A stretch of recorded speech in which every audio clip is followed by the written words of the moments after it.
Ma'am, আমি আপনার husband না। আপনি আমাকে প্লিজ বিশ্বাস করুন।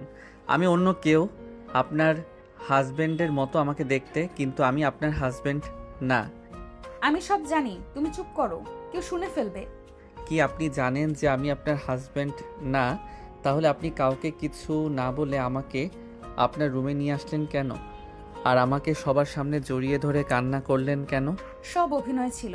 আমার শ্বশুর শাশুড়ি তোমাকে আমার হাজবেন্ড ভাবছে। ওনারা তোমাকে পেয়ে অনেক খুশি, তাই আমি সত্যিটা কাউকে না বলে অভিনয় করলাম। শোনো, আমি আর তুমি জানি তুমি কে। তাহলে আমি এখন থেকে চলে যাব। আপনি তো জানেন যে আমি অন্য কেউ, এখানে আমি থাকতে পারবো না। আমি তাহলে চলে যাচ্ছি। আপনার ফ্যামিলিকে বোঝান। আদিল চলে যেতে নিলে সাথে সাথে নিধি আদিলের হাত ধরল। আদিল সাথে সাথে পিছনে ঘুরে এক ঝটকায় সরিয়ে দিয়ে বলল, আপনি আমার হাত কেন ধরছেন? আমি এখন থেকে চলে যাব। সরি, বাট শোনো, তুমি আমার ছোট হবে বয়সে। আমি তোমাকে তুমি বলছি, কিছু মনে করো না। শোনো, তুমি এখন থেকে কোথাও যেতে পারবে না। আপনি বলে হইল নাকি? আমি কারো কথা শুনি না। আমি এখানে থাকবো না, মানে থাকবো না। আদিল শোনো, আমি তোমার ব্যাপারে খোঁজ খবর নিয়েছি। তুমি বাটপারি করে চলো। তোমাদের গ্রাম তোমার জ্বালাতনে অসহ্য হয়ে তোমাকে মুখে চুনকালি দিয়ে বের করে দিয়েছে, আর বলে দিয়েছে তোমাকে ওই গ্রামে দেখলে গণপিটুনি দিয়ে মেরে ফেলবে।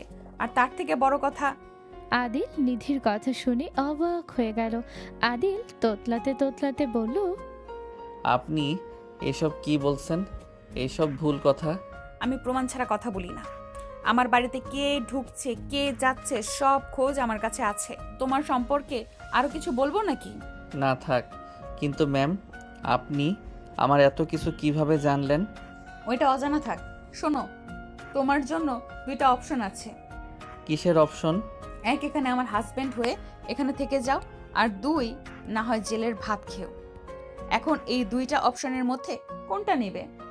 ম্যাম, আমার সাথে এমন করতে পারেন না। আমাকে বাটপার জানার পর আপনি এখানে কেন আমাকে আটকিয়ে রাখতে চাচ্ছেন? আমার কপাল খারাপ যে একটা বাটপারের সাথে আমার স্বামীর চেহারা মিলে গেছে। ম্যাম, আমি এখন থেকে চলে যাই। আমাকে প্লিজ পুলিশে ধরিয়ে দিয়েন না। অত কথা শুনতে চাই না। তুমি যে কোনো একটা অপশন পছন্দ করে নাও। এখানে যদি আমার স্বামী হয়ে থাকো তাহলে রাজার মতো থাকবে। তুমি যা চাইবে আমি তাই দিব তোমাকে। আমি বুঝতে পারছি না, আমি বাটপার হওয়ার পর কেন আমাকে এখানে জোর করে রাখতে চাচ্ছেন? দেখো, আমার শ্বশুর শাশুড়ি আমার স্বামীর চিন্তায় ওনাদের অবস্থা খুব খারাপ। তোমাকে দেখে আমার শ্বশুর শাশুড়ির মুখে আমি হাসি দেখেছি 2 বছর পর। সবাই অনেক ভেঙে পড়েছে। আমার পক্ষে সবার এই অবস্থা দেখা সম্ভব হচ্ছে না। আমি বড্ড ক্লান্ত আদিল। প্লিজ তুমি এখানে থেকে যাও। তুমি এখানে থাকলে তোমার মন মতো চলতে পারবে, রাজার হালে চলবে, টাকা পয়সা কি চাও সব পাবে। আমাকে টাকা পয়সার লোভ দেখাবেন না।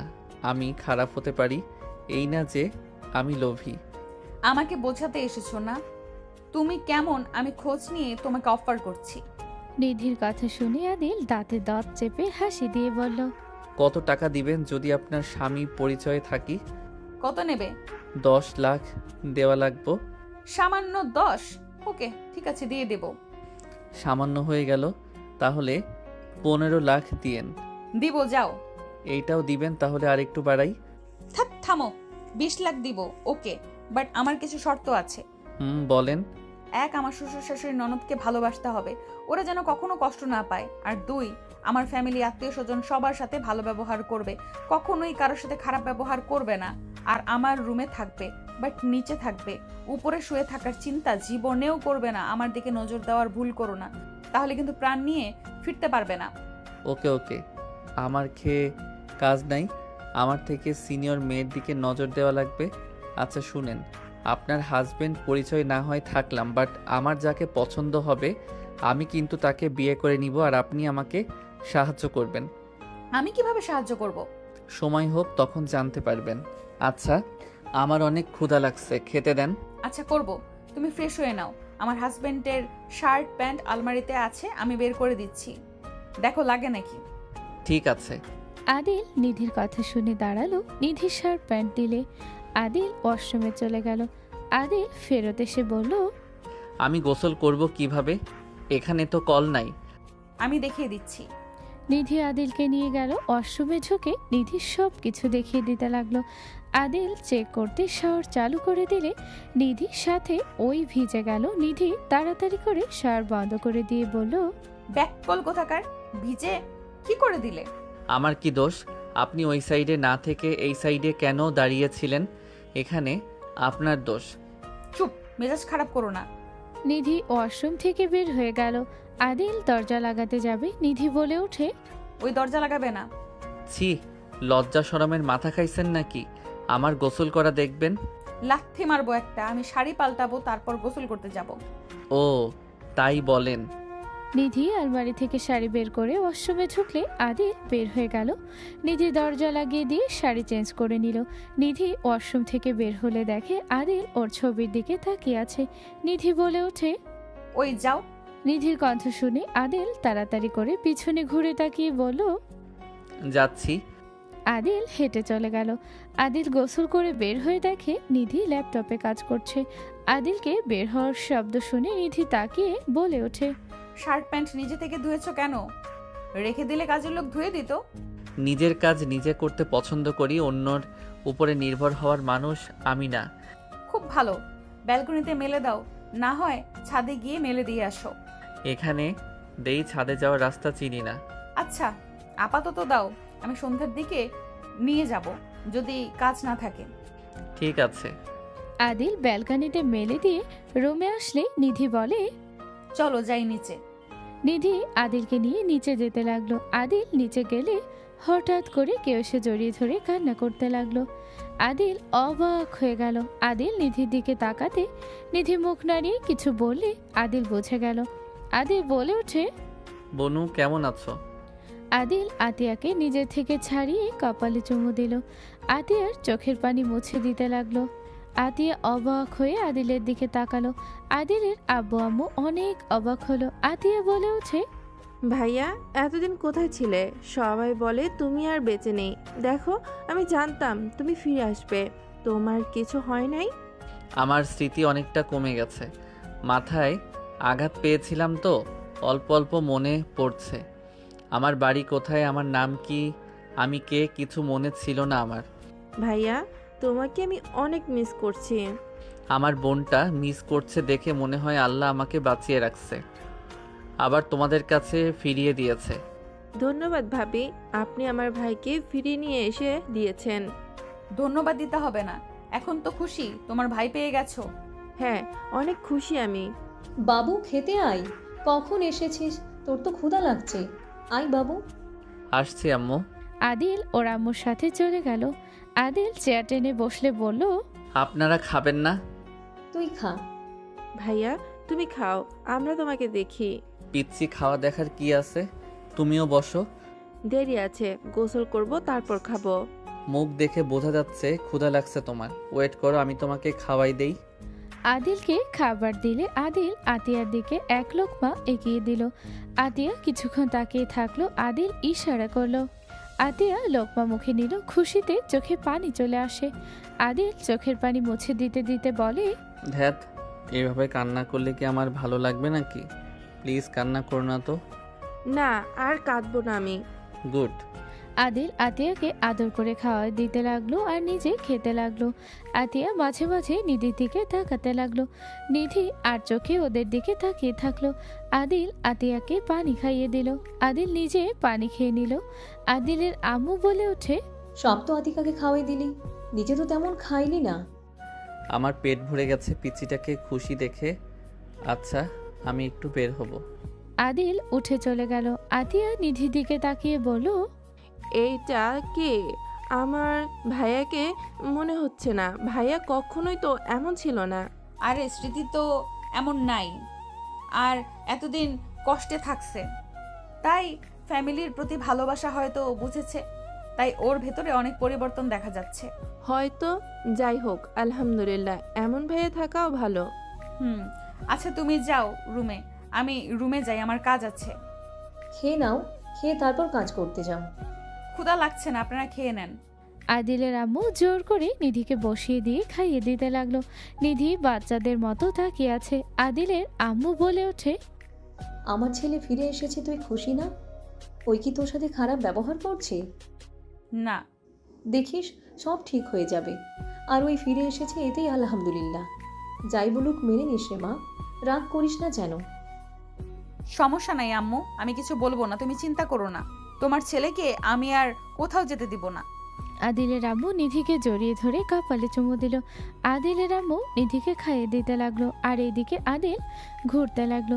সন্ধ্যার দিকে আদিল বাসায় ফিরে আসলো। আদিল আতিয়ার পাশে বসে সবার সাথে গল্প করতে লাগলো।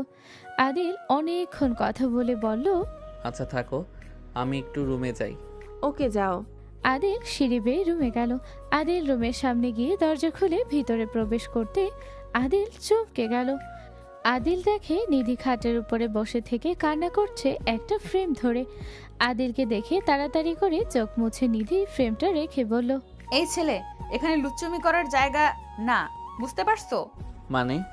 রাস্তায় 5টা মেয়ের সাথে কি করছো সব প্রমাণ কিন্তু আমার কাছে আছে। আপনি কি আমার পিছনে মানুষ রাখছেন নাকি? হ্যাঁ রাখছি। দেখো আদিল, তুমি চৌধুরী বংশের ছেলে, এ গ্রুপের মালিকের ছেলে। তোমাকে রাস্তায় এইটা করা মানায় না। তোমার যদি মেয়ে নিয়ে মজা করতে হয়, দরকার হলে ক্লাবে যাবে, রাস্তায় যেন আর না দেখি। ক্লাবে যাব মানে? ক্লাবে গেলে অনেক মেয়ে পাবে, টাকা আমি দিব, তাও রাস্তার কোনো মেয়ের সাথে নোংরামি করবে না। কেউ দেখে ফেললে সর্বনাশ হয়ে যাবে। আমি কোনো নোংরামি করছিলাম না। ওই মেয়েগুলো ওই রাস্তা পার হতে পারছিল না কুকুরের ভয়ে, তাই আমি নিয়ে গিয়েছি। তোমাকে এত সাহায্য করতে কে বলেছে? ওই গলি ভেবো না, ওই গলির মেয়েগুলো খারাপ। ফালতু কথা বলবেন না, ওরা খারাপ। আপনাকে কে বলছে? আমি ফালতু কথা বলছি না, ওইটা পতিতা মেয়েদের গলি, ওইখানে ফুর্তি করতে মানুষ যায়। নিধির কথা শুনে আদিল ঝোঁক গিলে বলে, কি সত্যি ওইটা পতিতাদের গলি? এমন ভাবন করছো, কিছু জানো না মনে হয়। আমি সত্যি জানতাম না, বেঁচে গেছি। আর জীবনেও ওইখানে যাব না। উফ, কি বাঁচার বাঁচি। আদিল বুকে থুতু দিয়ে ওয়াশরুমে চলে গেল। নিধি ভ্রুকুচকে তাকিয়ে থাকলো। আদিল ওয়াশরুমে গিয়ে ফ্রেশ হয়ে নিল। আদিল ফ্রেশ হয়ে ওয়াশরুম থেকে বের হয়ে সোফায় বসতে বসতে বলল, আমাকে না টাকা দেওয়ার কথা, কিছু অ্যাডভান্স করেন। আদিলের কথা শুনে নিধি ভ্রুকুচকে তাকিয়ে থাকলে আদিল তোতলাতে তোতলাতে বলে, এভাবে তাকাবেন না, আমি অতটা খারাপ না যে টাকা নিয়ে পালিয়ে যাব। আপনার কাজ করতে টাকা নিচ্ছি, তার মানে আপনার কাজ করব। যখন করব না তখন নিজে থেকে বলে দিব। দেখেন, অ্যাডভান্স চাইতাম না। ফোনটা বন্ধ হয়ে যাওয়ার অবস্থা, একটা ফোন কেনা লাগতো। ওই ড্রয়ার খোলো। ঠেকা পড়ছে আপনার ড্রয়ার খোলার। কিছু হারালে আমার দোষ হবে, এখানে থাকা রিস্ক। তোমাকে কি বলছি যে তুমি চুরি করবে? আমি না করলেও কিছু হারালে আমার দোষ তো দিবেন না। বেশি কথা বলো না, যাও ড্রয়ার খোলো। পারবো না আলমারিতে হাত দিয়ে, কারণ ওইখানে শুধু জামা কাপড় আছে তাই। হলো তো, এত কথা বলো না। তুমি চুরি কেন করতে যাবে? এমনিতেই অনেক কিছু তো পাচ্ছ, চুরি করার প্রশ্ন আসে না। ওকে, আপনি আমার দিকে তাকিয়ে থাকবেন। ওকে ঠিক আছে। আদিল ড্রয়ার খুলল। নিধি না তাকিয়ে কাজ করতে লাগলো আর বলতে লাগলো। আদিল রাগে বলে ওঠে, কাজ কি কিছুক্ষণ থামিয়ে রাখতে পারেন না নাকি? যত সব। আদিলের কথা শুনে নিধি রাগী লুক নিয়ে বলল, গুরুত্বপূর্ণ কাজ করছি। ওইখানে দেখো ফোন আছে, আমি কিনেছি আগামীকাল, তুমি ওইটা নিতে পারো। আদিল ফোনটা হাতে নিয়ে অবাক হয়ে যায়। আদিল বলে ওঠে, এত দামি ফোন নিব না। আমাকে 15,000 টাকা দিলে আমি 15,000 দিয়ে একটা ফোন কিনবো। কথা কম বলো, ওইটা নাও। আমার এখন দরকার নেই, যখন দরকার হবে কিনে নিব। আর ব্যাংক নাম্বার আছে কি? আছে। ব্যাংক নাম্বার দাও। আদিল ব্যাংক নাম্বার নিলে নিধি 50,000 পাঠিয়ে দিয়ে বলল, শপিং করে নিও, আর যা লাগে কিনে নিও। আর কিছু লাগলে আমাকে জানাও। এত দামি ফোন, আবার টাকাও দিলেন। এইটা সামান্য। আপনারা বড় লোক, আপনাদের কাছে সামান্য লাগবেই, তো আমার কাছে এইটা অনেক কিছু। ভালো হয়েছে, এখন চুপচাপ থাকো, কাজ করতে দাও। ওয়াইফাই দেন। আদিল নিধির কাছ থেকে ওয়াইফাই কানেক্ট করে নিল। আদিল সিম তুলে নিল। আদিল ছবি উঠতে লাগলো। নিধি মাঝে মাঝে আর চোখে তাকিয়ে দেখতে লাগলো। আদিল নিধির দিকে তাকিয়ে বলল, ধন্যবাদ আপনাকে, ক্যামেরা জাস্ট ওয়াও। পছন্দ হয়েছে? হ্যাঁ। ওকে শোনো, একটা কথা। বলেন। এখানে আসো। আদিল নিধির কাছে গেলে নিধি আদিলকে বলল, চেয়ার টেনে এখানে বসো। মেয়ে মানুষের এত কাছে বসতে পারবো না। কি বলবেন বলেন। ঢং, আমি তোমাকে কিছু জনের ছবি দেখাবো, আর কিভাবে কি কথা বলবে সেটা জানাবো। ঠিক আছে, বসতে হবে না, আমি এখন থেকে দেখছি। আস্তে আস্তে বলবো না, শুনলে তোমার খবর আছে। ভুলভাল করলে দেখো কি করি। ওকে বলেন কিছু ভুল হবে না, আমার কান পরিষ্কার আছে। নিধি আদিলকে এক এক করে ছবি দেখাতে লাগলো আর সম্পর্কে কে কি হয় সব বলতে লাগলো। আদিল মনোযোগ দিয়ে সব শুনতে লাগলো আর দেখতে লাগলো। নিধি সব দেখিয়ে বলল, বুঝতে পারছো? বুঝলাম না, আপনি আমাকে প্রায় মানুষের সাথে খারাপ ব্যবহার কেন করতে বলেন? দেখেন আমি খারাপ হইতে পারি, তাই বলে যে বড়দেরকে অসম্মান করতে পারবো না। দেখো, বেশি কথা বলো না, যা করতে বলছি তাই করো, না হইলে সবাই সন্দেহ করবে। আপনার হাজবেন্ড কি এমন করতো নাকি? ওই অনেক রাগী বদমেজাজি ছেলে ছিল। কি ঝামেলার মধ্যে পড়লাম রে বাবা, অসভ্য লোকটার পাঠ করতে হবে ঝামেলার উপরে ঝামেলা। টাকা নিবে তো কাজ করবে না নাকি? আমার মতো আমি করব, মানুষের ব্যবহারের সাথে সেই তেমন ব্যবহার আমার থেকে পাবে। ওকে ঠিক আছে। আদিল আর কিছু না বলে ব্যালকনিতে গিয়ে বসে আকাশের ছবি তুলতে লাগলো। 10টার দিকে সবার সাথে আড্ডা দিয়ে খাবার খেয়ে রুমে চলে আসলো দুইজন। আদিল সোফায় শুয়ে পড়লো। নিধি বলে ওঠে, সোফা থেকে ওঠো। কি আজব কথা, সোফা থেকে উঠলে আমি কোথায় ঘুমাবো? আমি এখানে থাকবো। আপনার দিকে না তাকালে হইল? আমি অত খারাপ না যে অন্য জনের বউয়ের দিকে নজর দেওয়া লাগবো। আমারও মা বোন আছে। নামো, এটা বিছানার সিস্টেম আছে। নিধির কথা শুনে আদিল অবাক হয়ে গেল। আদিল নেমে পড়লে নিধি সোফাটা বিছানা বানিয়ে দিল। আদিল খুশি হয়ে জড়িয়ে ধরতে গেলে নিধি রাগী লোক নিয়ে তাকাতে আদিল তাড়াতাড়ি হাত সরিয়ে পেছনে হাত নিয়ে বলল, সরি, আমি খুশির ঠেলায় সরি, আর এমন ভুল হবে না। শুয়ে পড়ো, আর হ্যাঁ, লাইট অফ করবে না, আর আমার দিকে তাকাবে না, আর আমার কাছে আসলে সত্যিই তুমি খুন হবে। আমার কাছে পিস্তল আছে, সো সাবধান। কি আজব রে বাবা, আমার খেয়ে কি কাজ নাই? আপনার দিকে তাকাতে হবে জানতো। আদিল লাফ দিয়ে শুয়ে পড়লো। আদিল হাত পা ছেড়ে আরাম করে শুয়ে পড়লো। নিধি ওর খাটে শুয়ে পড়লো। নিধি উপরের দিকে তাকিয়ে ভাবতে লাগলো, উফ, কি যে ঝামেলার মধ্যে পড়লাম না। এই ছেলেকে কি আমি আমার রুমে থাকতে দিয়ে ঠিক করলাম? আল্লাহ, কি যে হবে বুঝতে পারছি না। নিধি অনেকক্ষণ নানা ধরনের চিন্তা ভাবনা করতে লাগলো। আদিলের দিকে তাকাতেই দেখে আদিল ঘুমিয়ে গেছে। নিধির মাথায় একটাই আইডিয়া বের হলো। নিধি তাড়াতাড়ি করে উঠে দেয়ালে ছোট্ট ক্যামেরা সেট করে ফেললো। তারপর খাটে শুয়ে পড়লো। নিধি সারা রাত জেগে থাকলো। ভোর 5:20 আদিলের ঘুম ভেঙে গেল। আদিল ফোন হাতে নিয়ে ঘড়ির টাইম দেখে উঠে সোজা বাথরুমে চলে গেল। বাথরুম থেকে বের হয়ে নিধির দিকে চোখ গেলে দেখে নিধি খাটের উপরে বসে আছে। আদিল বলে ওঠে, কি ব্যাপার, আপনি কি সারা রাত ঘুমান নাই? আপনার চোখের নিচে তো গতকাল দেখলাম ঠিক আছে, আজ আবার চোখের নিচে কালো হয়ে গেল কেন? আমার দিকে তোমার খেয়াল রাখতে বলছি, বেয়াদব। যাক বাবা, একজনের দিকে তাকালে তার চোখ দেখা যাবে না নাকি? যাই হোক, সময় নাই, অজু করে এসেছি, নামাজ পড়ি। আদিল একটা কথা বলে অজু করতে ওয়াশরুমে চলে গেল। ফ্রেশ হয়ে অজু করে আদিল বের হলো। আদিল নিধির দিকে তাকিয়ে বলল, জায়নামাজ আছে কি? ওয়েট, আমি বের করে দিচ্ছি। নিধি উঠে আলমারির সাইড থেকে জায়নামাজ বের করে আদিলকে দিল আর হাই তুলতে লাগলো। আদিল কিছু বলতে গিয়েও বলল না। আদিল জায়নামাজ বিছিয়ে নামাজ পড়তে লাগলো। নামাজ পড়া শেষ করে বের হয়ে গেল। বসের ঘরে গেলে দেখে আতিয়া বের হচ্ছে। আদিল বলে ওঠে, আপু কোথায় যাও? হাঁটাহাঁটি করতে যাব। তুমি কই যাও ভাইয়া? আমিও হাঁটাহাঁটি করতে যাব। তাহলে চল, দুইজন একসাথে যাবো। চলো যাই। আদিল আতিয়ার সাথে বের হয়ে গেল। দুইজন অনেকক্ষণ হাঁটাহাঁটি করতে লাগলো আর কথা বলতে লাগলো। অনেক দূর গেলে হঠাৎ করে কয়েকটা ছেলে এসেছে, ওদের সাথে হাঁটাহাঁটি করতে লাগলো আর আতিয়ার সাথে ঘেঁষে দৌড়াতে লাগলো। আদিলকে সরিয়ে দিল। আতিয়া রেগে বলে, স্টুপিডের দলগুলো হয়েছে, এটাও কি?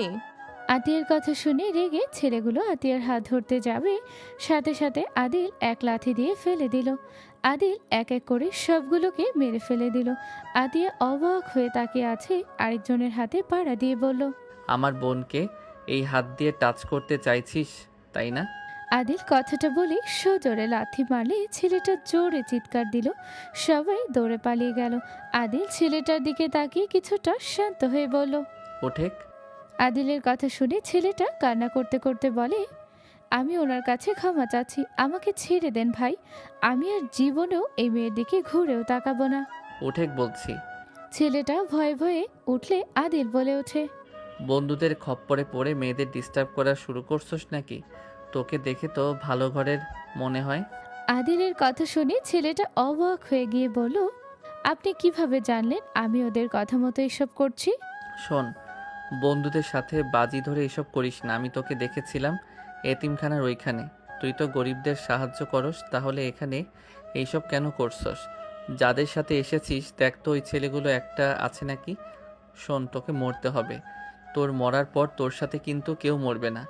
সবাই এভাবে দূরে থাকবে। নিজেকে শোধরা, নিজের সুন্দর জীবন নষ্ট করিস না। বাবা মা আছে না তোর? আদিলের কথা শুনে ছেলেটা বলে, আছে।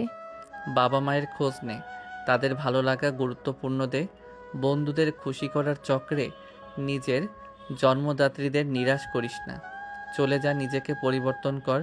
জানি আমার কথা শুনে তুই পরিবর্তন হবি না, বাট কইলাম বাবা মা থাকাকালীনই তাদের মর্ম বুঝে জীবনে পস্তাবি না। এখন থেকে যা, আমার মাথা গরম হওয়ার আগে। ছেলেটার কথাগুলো শুনে চলে যেতে নিবে আদিল আবার ডাক দিয়ে বলল, ওই শোন, নেক্সট টাইম যদি আমার চোখে এসব পড়ে, তোর সেদিন লাস্ট দিন হবে, মনে রাখিস। ছেলেটা কিছু না বলে চলে গেল। আদিল আতিয়ার হাত ধরে নিয়ে যেতে লাগলো। আতিয়া আদিলের দিকে এক নজরে তাকিয়ে আছে। আদিল খেয়াল না করে হাঁটছিল। হঠাৎ করে আতিয়ার দিকে তাকালে আদিল ভ্রুকুচকে তাকিয়ে বলল, কি ব্যাপার, এভাবে তাকিয়ে আসো কেন বনু? না কিছু না, ধন্যবাদ ভাইয়া। কি ধন্যবাদ? ভাইকে তোমার ধন্যবাদ পাওয়ার জন্য কি ওদের সাথে মারামারি করছি নাকি? এই ছাড়া আর কি বলবো, আমার তো কিছু করার নাই আমার কৃতজ্ঞতা প্রকাশ করার মতো। ভাই তোমাকে যেহেতু বাঁচালো, তুমি চাইলে তো ভাইকে রান্না করে খাওয়াতে পারো। আদিল কথাটা বলে আতিয়ার দিকে তাকিয়ে দাঁতে দাঁত চেপে হাসি দিলে আতিয়া ফিক করে হেসে দিয়ে বলল, কি খাবে বলো? বিরিয়ানি রান্না করে খাওয়ালে হবে। তুমি তো বিরিয়ানি পছন্দ করো না। আদিল আতিয়ার কথা শুনে কিছুটা ভরকে গেল। আদিল তাড়াতাড়ি বলে ওঠে, আগে খাই নাই, বাট এখন সব খাওয়া শিখে গেছি। বাহ, তোমার অনেক পরিবর্তন হয়েছে দেখছি। তোমার কি মনে আছে তুমি কেন রাগ করে বাসা থেকে বের হয়ে গিয়েছিলে? তেমন বেশি মনে নাই, একটু একটু মনে আছে। ও আচ্ছা, আমি আজকে বড্ড অবাক হলাম। তুমি যদি সেদিন আমাকে আর ভাবিকে বাঁচাতে, সেদিন কিন্তু তোমাকে আব্বু মারতো না, আর তুমি রেগে চলেও যেতে না। যাই হোক, বাদ দাও। আমি আজকে মহা খুশি আমার ভাইয়া প্রতিবাদ করতে শিখেছে। আমার তো ভাবতেই ভালো লাগছে, আমার ভাই পুরো সুপার হিরো, একাই সবগুলোকে মেরে কিভাবে ফেলে দিল। আমি তো ভাবছি মুভি দেখছি। আতিয়ার কথা শুনে আদিল বেশ অবাক হয়ে গেল। আদিল আতিয়ার কথায় হাসি দিতে লাগলো আর ভাবতে লাগলো, এইসব কি বললে? ভাবি আমাকে বাঁচাই নাই মানে? কিছু মাথায় আসছে না, ম্যামকে জিজ্ঞেস করতে হবে। আদিল আতিয়া গল্প করতে করতে যেতে লাগলো। আদিল হঠাৎ করে বলে ওঠে, এই চলো, ফুচকা খাবো, খাবে? ওইসব আমি খাই না। আরে ফুচকা যে মজা, খেয়ে দেখো, অনেক মজা। না, রাস্তায় এসব খাই না আমি। ওকে, না খাইলে আমি খেয়ে আসি, তুমি তাকিয়ে দেখো। আদিল ফুসকার স্টলের সামনে গেলে আতিয়া আদিলের হাত ধরে টেনে নিয়ে যেতে লাগলো আর বলতে লাগলো, ভাইয়া, আমি বাসায় বানিয়ে দিব, এইসব খাইলে অসুস্থ হয়ে যাবে। দেখো, হাত হ্যান্ড গ্লোভস নাই, কি একটা অবস্থা। আরে কিছু হবে না, এইসব কোনো কথা নাকি? তুমি খেয়ে দেখো, অনেক মজা। চলো তো, আমি বাসায় বানিয়ে দেব। আতিয়া আদিলকে টেনে নিয়ে যেতে লাগলো। ভাই বোনের এমন দুষ্টুমি দেখে অনেক হাসছিল। আতিয়াকে বলছিল, রোহান ফিরে এসেছে কবে? আগের রোহান আর এই রোহানের মধ্যে অনেক পার্থক্য। দোয়া করি ভাই বোন এমনভাবে সারা জীবন থাকো। রোহান বোনকে আর কষ্ট দিও না। মেয়েটা তোমার জন্য অনেক কষ্ট পেয়েছিল, তুমি তো রাগে ছেড়ে চলে গেছিলে। সবার নানা ধরনের কথা শুনে আদিলের আতিয়ার দিকে তাকিয়ে মায়া লাগতে লাগলো। আদিল মনে মনে ভাবতে লাগলো, এত কিউট একটা বোনকে মানুষ কিভাবে অবহেলা করতে পারে? বোন হইল কলিজার টুকরা, আর তাকে কিনা অবহেলা করছে, তার সাথে খারাপ ব্যবহার করত, সেই বিষয় আবার সারা এলাকা জানে। কি জঘন্য ছিল রে বাবা। আদিল কথাগুলো ভাবতে ভাবতে আতিয়ার সাথে ভিতরে গেল। আদিল বাচ্চাদের মতো বায়না করছিল। আতিয়া টেনে ভিতরে নিয়ে গেলে নিধি আদিলের আম্মু আব্বু অবাক হয়ে গেল। সবাই ভ্রুকুচকে তাকালো। আদিল ওর আম্মুর কাছে গিয়ে বলে, আম্মু, আমি ওর বড়, ওই আমাকে এভাবে টেনে নিয়ে আসলো, আমার কথা একটু শুনলো না। আতিয়া, কি হয়েছে? এমন করে টেনে আনলি কেন? আম্মু, তোমার ছেলে রাস্তার ফুচকা খাবে, হ্যান্ড গ্লাভস কিচ্ছু পরে নাই। লোকটা হাতে কত জীবাণু আছে তার কোনো হিসাব আছে? সে ওইখানে খাবে। আমি বলেছি বাসায় বানিয়ে দিব, তা শুনছেই না, বাচ্চাদের মতো বায়না করতেছে। আতিয়ার কথা শুনে সবাই হেসে দিল। আদিলের আম্মু বলে ওঠে, আরে তোর বোন অনেক ভালো ফুচকা বানাই, ওই বানিয়ে দিবে। আমিও সাহায্য করবো তাহলে। না, তেল ছিটকে লাগবে পরে, আমার ভাবি আমাকে উগান্ডা পাঠাবে। আরে ধ্যাত, আমি রান্না সব পারি, চলো আমি সাহায্য করি। আর আমি ছেলে মানুষ, আমার কিছু হবে না। তুমি মেয়ে মানুষ, তোমার কিছু হইলে, আর বিশেষ করে তুমি মোর একমাত্র কলিজার টুকরা আদরের বোন, তোমাকে কিভাবে ব্যথা পেতে দিব শুনি। চলো দুজন একসাথে করব। আদিলের কথা শুনে আতিয়ার চোখে পানি জমে গেল। আদিলের আব্বু আম্মু অবাক হয়ে গেল। আতিয়া বলে ওঠে, ভাইয়া, তুমি কি আবারও আগের মতো হবে? এমন ভাইয়া সারা জীবন থেকো। একটা বোন কি চায়? ভাইয়ের থেকে একটু ভালোবাসা, ভালো ব্যবহার, এই তো। আমি তোমার কাছে আর কিছুই চাই না, আমার সাথে এমন ব্যবহার করলেই আমি খুশি। আতিয়ার কথা শুনে আদিল আতিয়াকে কাছে টেনে নিতে গেলে সাথে সাথে নিধি ওদের মাঝখানে দাঁড়িয়ে বলল, আমার ননদকে তুমি কেড়ে নিতে চাচ্ছ নাকি? এইটা শুধু আমার বেস্ট ফ্রেন্ড, আদরের ছোট বোন, তুমি দূরে যাও। নিধি আতিয়াকে জড়িয়ে ধরলো। সবাই হেসে দিল। আদিল বলে ওঠে, থাকো তুমি তোমার ননদকে নিয়ে, আমি চাই। আপু তুমি যাও, ফ্রেশ হয়ে নাও, আমিও ফ্রেশ হয়ে আসছি। আদিল সিঁড়ি বেয়ে চলে গেল। আতিয়া বলে ওঠে, যাও যাও, আমার ভাইয়ার তোমাকে দরকার, বারবার পেছনে তাকাচ্ছে। কানের নিচে একটা দিব, ভারী দুষ্টু হয়েছ। ইয়া মানে? আতিয়া নিধি দুইজন হেসে দিল। নিধি রুমে চলে গেল। আতিয়া ও রুমে চলে গেল। আদিল ওয়াশরুমে গিয়ে ফ্রেশ হয়ে বের হলে নিধি বলে ওঠে, এই, তুমি আয়াতকে সবসময় স্পর্শ করবে না। এই জড়িয়ে ধরার সাহস তুমি কোথায় পেয়েছো? মাইন্ড আপনার অনেক খারাপ। আমি ওনাকে নিজের ছোট বোনের মতো ভালোবাসি, সেই অনুযায়ী আমি ওনাকে জড়িয়ে ধরে সান্ত্বনা দিতে চাইছি। Just shut up. তুমি ওর ভাইয়া না, ভুলে যাবে না। তুমি অন্য ছেলে।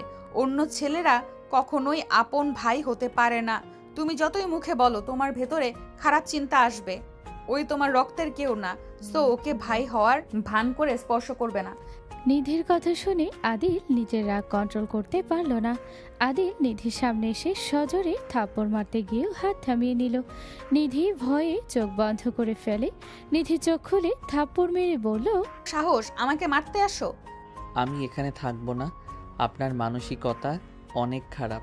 আপনার জামাই আপনার কারণে এখন থেকে চলে যেতে বাধ্য হয়েছে, কারণ আপনার মানসিকতা এত নিচু যে কোনো মানুষের আপনার সাথে থাকা সম্ভব না।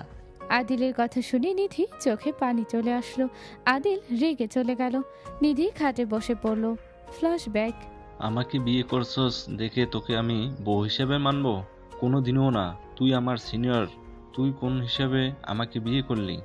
তোকে আমি আপু বলে সারা জীবন ডেকেছি, তুই আমাকে হাওয়া দেখাচ্ছস, আর সেই মানুষ আমাকে বিয়ে করছস? তোর কি লজ্জা করে না? রাহাত, আমি তো তোমাকে বিয়ে করতে চাই নাই। আমি বাধ্য হয়েছি তোমাকে বিয়ে করতে। আমি আম্মু আব্বু খালু খালাকে অনেক বুঝিয়েছি, ওরা বোঝে নাই। চুপ কর, তুই আমার সামনে নাটক করবি না। তুই একটা খারাপ মহিলা, কচি ছেলে দেখে মাথা ঠিক থাকে নাই, তাই না? তুই আমার কাছে আসার চেষ্টা করলে আমি তোকে খুন করে ফেলবো। রাহাত কথাগুলো বলে নিধিকে ধাক্কা মেরে ফেলে দিল। নিধি সোজা টি টেবিলের কার্নিশে সাথে কপাল কেটে গেল। রাহাত সোফায় শুয়ে পড়ল। নিধির কপালে কাটা দেখে ও কিছু না বলে ঘুমিয়ে গেল। নিধি ফ্ল্যাশব্যাক থেকে বের হয়ে চোখের পানি মুছে নিয়ে চলে গেল নিচে। আদিল আতিয়া রান্নাঘরে হাসাহাসি করছে আর দুষ্টুমি করে কাজ করছে। নিধি এগিয়ে গেলে দেখে দুইজন ময়দা দিয়ে ভূত হয়ে আছে। রান্নাঘর পুরো ময়দা দিয়ে 12টা বাজিয়ে ফেলেছে। নিধি বলে ওঠে, দুইজন এসব কি করছো? নিধির কথা শুনে আতিয়া তাড়াতাড়ি হাসি থামিয়ে বলল, ভাবি, কোথায় কি হয়েছে একটু এদিকে এসেছে দেখেই দিবে। নিধি আতিয়ার কাছে গেলে আতিয়া নিধির হাত ধরে ময়দার ভিতরে হাত দিয়ে মুখে ভরিয়ে দিয়ে বলল, ভাবি আপনি এইসব কি করলেন? সারা রান্নাঘর ময়দা দিয়ে কি করেছেন? ভাইয়া তুমি ভাবি রোমান্স রুমে গিয়ে করো, রান্নাঘরে কেউ করে? আতিয়ার কথা শুনে নিধি আদিল চোখ বড় বড় করে ফেলল। আদিল কিছু বলার আগে নিধিকে আদিলের দিকে ধাক্কা দিলে আদিল লাফ দিয়ে সরে গেল। নিধি দেয়ালের সাথে ধাক্কা খাবে, সাথে সাথে আদিল হাত ধরে টান দিয়ে ধরে থাকলে নিধি ভয়ে চোখ বন্ধ করে ফেলে। নিজেকে পড়ে যেতে না দেখে চোখ খুলে দেখে আদিল হাত ধরে আছে। নিধি তাড়াতাড়ি করে সোজা হয়ে দাঁড়িয়ে বলল, অনেক পাকনা হয়েছেন তাই না? আম্মুকে ডাক দিতে হবে। না না, আমি কিছু করি নাই, এখানে তোমার দুইজনে করেছো। ভাইয়া বলো তোমরা করেছো না? হুম। ওই যে ভাইয়া বলো, তার মানে তোমরা করেছো। আতিয়া হাসতে লাগলো। আতিয়ার হাসি দেখে আদিল হেসে বলে, আমি কিছু করি নাই, সব তোমার ভাবি করছে। এই পুড়ে গেল ফুচকাগুলো, তাড়াতাড়ি তোলো। নিধি আতিয়াকে সরিয়ে দিয়ে তাড়াতাড়ি তুলে দিতে লাগলো। নিধি সব তুলে দিয়ে বলল, দুইজন চুপচাপ দাঁড়িয়ে থাকো, আমি করে দিচ্ছি। আপনারা আর কোনো কাজ করবেন না দয়া করে, আর করলে পুরো রান্নাঘর ব্লাস্ট হয়ে যাবে। আমাদের কি পচার রাঁধুনি বাবু নাকি? না, আপনারা অনেক ভালো রাঁধুনি, তাই আপনারা দাঁড়িয়ে থেকে দেখেন, অন্য কাজ করেন। আমি ভেজে দেই, অন্য কাজগুলো আপনারা করেন। আদিল নিধির হাত ধরে চামচ নিয়ে কাজ করতে লাগলো। আতিয়া তেঁতুল লেবু বের করলো। নিধি পেঁয়াজ মরিচ কাটতে লাগলো। হঠাৎ করে নিধির হাত পিছলে গিয়ে চাকুর সাথে হাত কেটে গেলে নিধি চিৎকার দিয়ে উঠল। আতিয়া আদিল তাড়াতাড়ি করে নিধির দিকে তাকালে চমকে গেল। আদিল তাড়াতাড়ি করে গ্যাস বন্ধ করে ফেলল। আতিয়া নিধির হাত ধরে বসার ঘরে চলে গেল। আদিলের আব্বু আম্মু কাছে আসলো। আদিল তাড়াতাড়ি করে রুমাল বের করে নিধির হাতে বাঁধতে লাগলো। নিধি ব্যথায় কান্না করতে লাগলো। আতিয়া দৌড়ে ফার্স্ট এইড বক্স নিয়ে আসতে চলে গেল। আদিল বলে ওঠে, কান্না করো না, কিছু হবে না, ঠিক হয়ে যাবে। এই হাত ছাড়ো। নিধি, রাগ কেন করছিস? আমার ছেলে কি করছে? ভাইয়া ফার্স্ট এড বক্স। ভাবি ভাইয়া কি করেছে? ভাইয়ার উপরে কেন রাগ দেখাচ্ছ? আদিল ফার্স্ট এইড বক্স খুলে নিধির হাত থেকে রুমাল খুলে হাতে পরিষ্কার করে দিতে গেলে নিধি ভয়ে কান্না করতে লাগলো। আতিয়াকে জড়িয়ে ধরলো। আদিল নিধির হাতে ফু দিতে লাগলো। আদিলের দিকে তাকিয়ে থাকতে লাগলো আর কান্না করতে লাগলো। আদিল সুন্দর করে ব্যান্ডেজ করে দিতে লাগলো। আদিল বলে ওঠে, কান্না করেন না, ঠিক হয়ে যাবে তো। আপনি পারেন না, পেঁয়াজ কেন কাটতে গেছেন? যা পারেন না তা কেন যে করেন? আমি সব পারি, হঠাৎ করে হয়ে গেছে। আমি কি ইচ্ছে করে করছি নাকি? ভালোই কাজ পারেন, কান্না করেন না। ভাইয়া বকা দিও না, ভাবির রক্ত দেখতে পারে না, রক্তের কারণে এমন কান্না করছে। বুঝলাম। আচ্ছা থাকো, আমি যাচ্ছি। আদিল রান্নাঘরে গিয়ে হাত ভালো করে ধুয়ে সব কাজ একা করতে লাগলো। সব রেডি করে আদিল টেবিলের উপর রেখে দিয়ে বলল, আতিয়া, গোসল করে আসো। আদিল কথাগুলো বলে রান্নাঘরে গিয়ে সব পরিষ্কার করতে লাগলো। কাজের লোকরা মানা করলে আদিল ওদের সরিয়ে দিয়ে সব পরিষ্কার করে চলে গেল। আদিল রুমে গিয়ে সোজা গোসল করতে চলে গেল। গোসল করে আদিল নিচে আসলো। আতিয়াও গোসল করে নিচে এসেছে, সব টি টেবিলের উপর রাখলো। আতিয়া বলে ওঠে, ভাইয়া বাবিকে বানিয়ে খাইয়ে দাও, আমি আব্বু আম্মুকে দেই। ঠিক আছে। আমি বানিয়ে খাইতে পারি। ভাইয়া বানিয়ে দেবে, তুমি চুপ করে থাকো। আদিল নিধিকে বানিয়ে দিয়ে মুখের দিকে এগিয়ে দিলে নিধি রাগী লোক নিয়ে তাকালে আদিল নিজের মুখে পুড়ে নিল। সবাই হাসতে লাগলো। আদিল বলে ওঠে, আরও খাবে? অনেক মজা হয়েছে তাই না? ভাইয়া তুমি তো ভারী দুষ্ট হয়েছো। আদিল ছাড়, আমি নিধিকে খাওয়াই দিচ্ছি। না আম্মু, তুমি বসে থাকো, আমি বানিয়ে দিচ্ছি। আদিল বানিয়ে দিতে লাগলো। নিধি নিজের হাতে খেতে লাগলো। আদিল আতিয়ার মুখে দিয়ে দিলে আতিয়া হেসে দিল। আদিলের ফোন বাজলে আদিল চমকে গেল। আদিল কলটা কেটে দিলে আবার কল আসলো। আদিল বারবার কাটতে লাগলো আর কল দিতে লাগলো ওই পাশ থেকে। আদিলের আম্মু বলে ওঠে, কি রে, ফোনটা ধর, কারো বিপদও তো হইতে পারে, এতবার কল দিচ্ছে। আদিলকে সবাই কল ধরতে বলে আদিল না চাইতে কল রিসিভ করলো। ওই পাশ থেকে কান্না শুনে আদিল বলে ওঠে, মানুষের সুযোগ একবার আসে, বারবার না। সো দয়া করে কল দিবেন না। আদিল, আমাকে প্লিজ ক্ষমা করে দাও। আমার আম্মু আব্বুর রাগ আমার উপর খাটিও না দয়া করে প্লিজ। আমি কারোর রাগ কারোর উপরে খাটাচ্ছি না। আমি আপনাকে চিনি না, আপনি আমাকে চেনেন না। এইটাই শেষ কথা।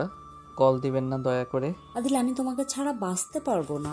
ত্রিধার কথা শুনে আদিল হাসতে লাগলো। আদিল হেসে বলে, ওকে, তাহলে মরে যাও, আত্মহত্যা করতে পারো। আমি কিছু আইডিয়া দেই। 1, গলায় দড়ি দিতে পারো। 2, নদীতে ঝাঁপ দিতে পারো, তাও গলায় ইট বেঁধে নিয়ে। 3, বিষ খাইতে পারো।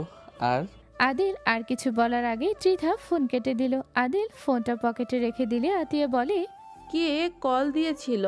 আর এভাবে কেউ কাউকে মরার কথা বলে? যে মানুষ যেমন কথার যোগ্য তাকে সেই কথা বলার দরকার। বাদ দাও। আচ্ছা, আমি রুমে বাহিরে যাব। নিধির সাথে অফিসে যাও, ওর সাথে থেকে ওকে হেল্প করো। তুমি ছিলে না, ওই একা চারিদিকে সামলাচ্ছে। আম্মু দরকার নাই, মই এত বছর পর এসেছে, একটু রেস্ট নিক। আচ্ছা ঠিক আছে। আদিল আর কিছু না বলে চলে গেল। সন্ধ্যার দিকে আদিল বাসায় ফিরল। সবার সাথে বসে গল্প করতে লাগলো। 10টার দিকে খাবার খেয়ে আদিল নিধি রুমে চলে গেল।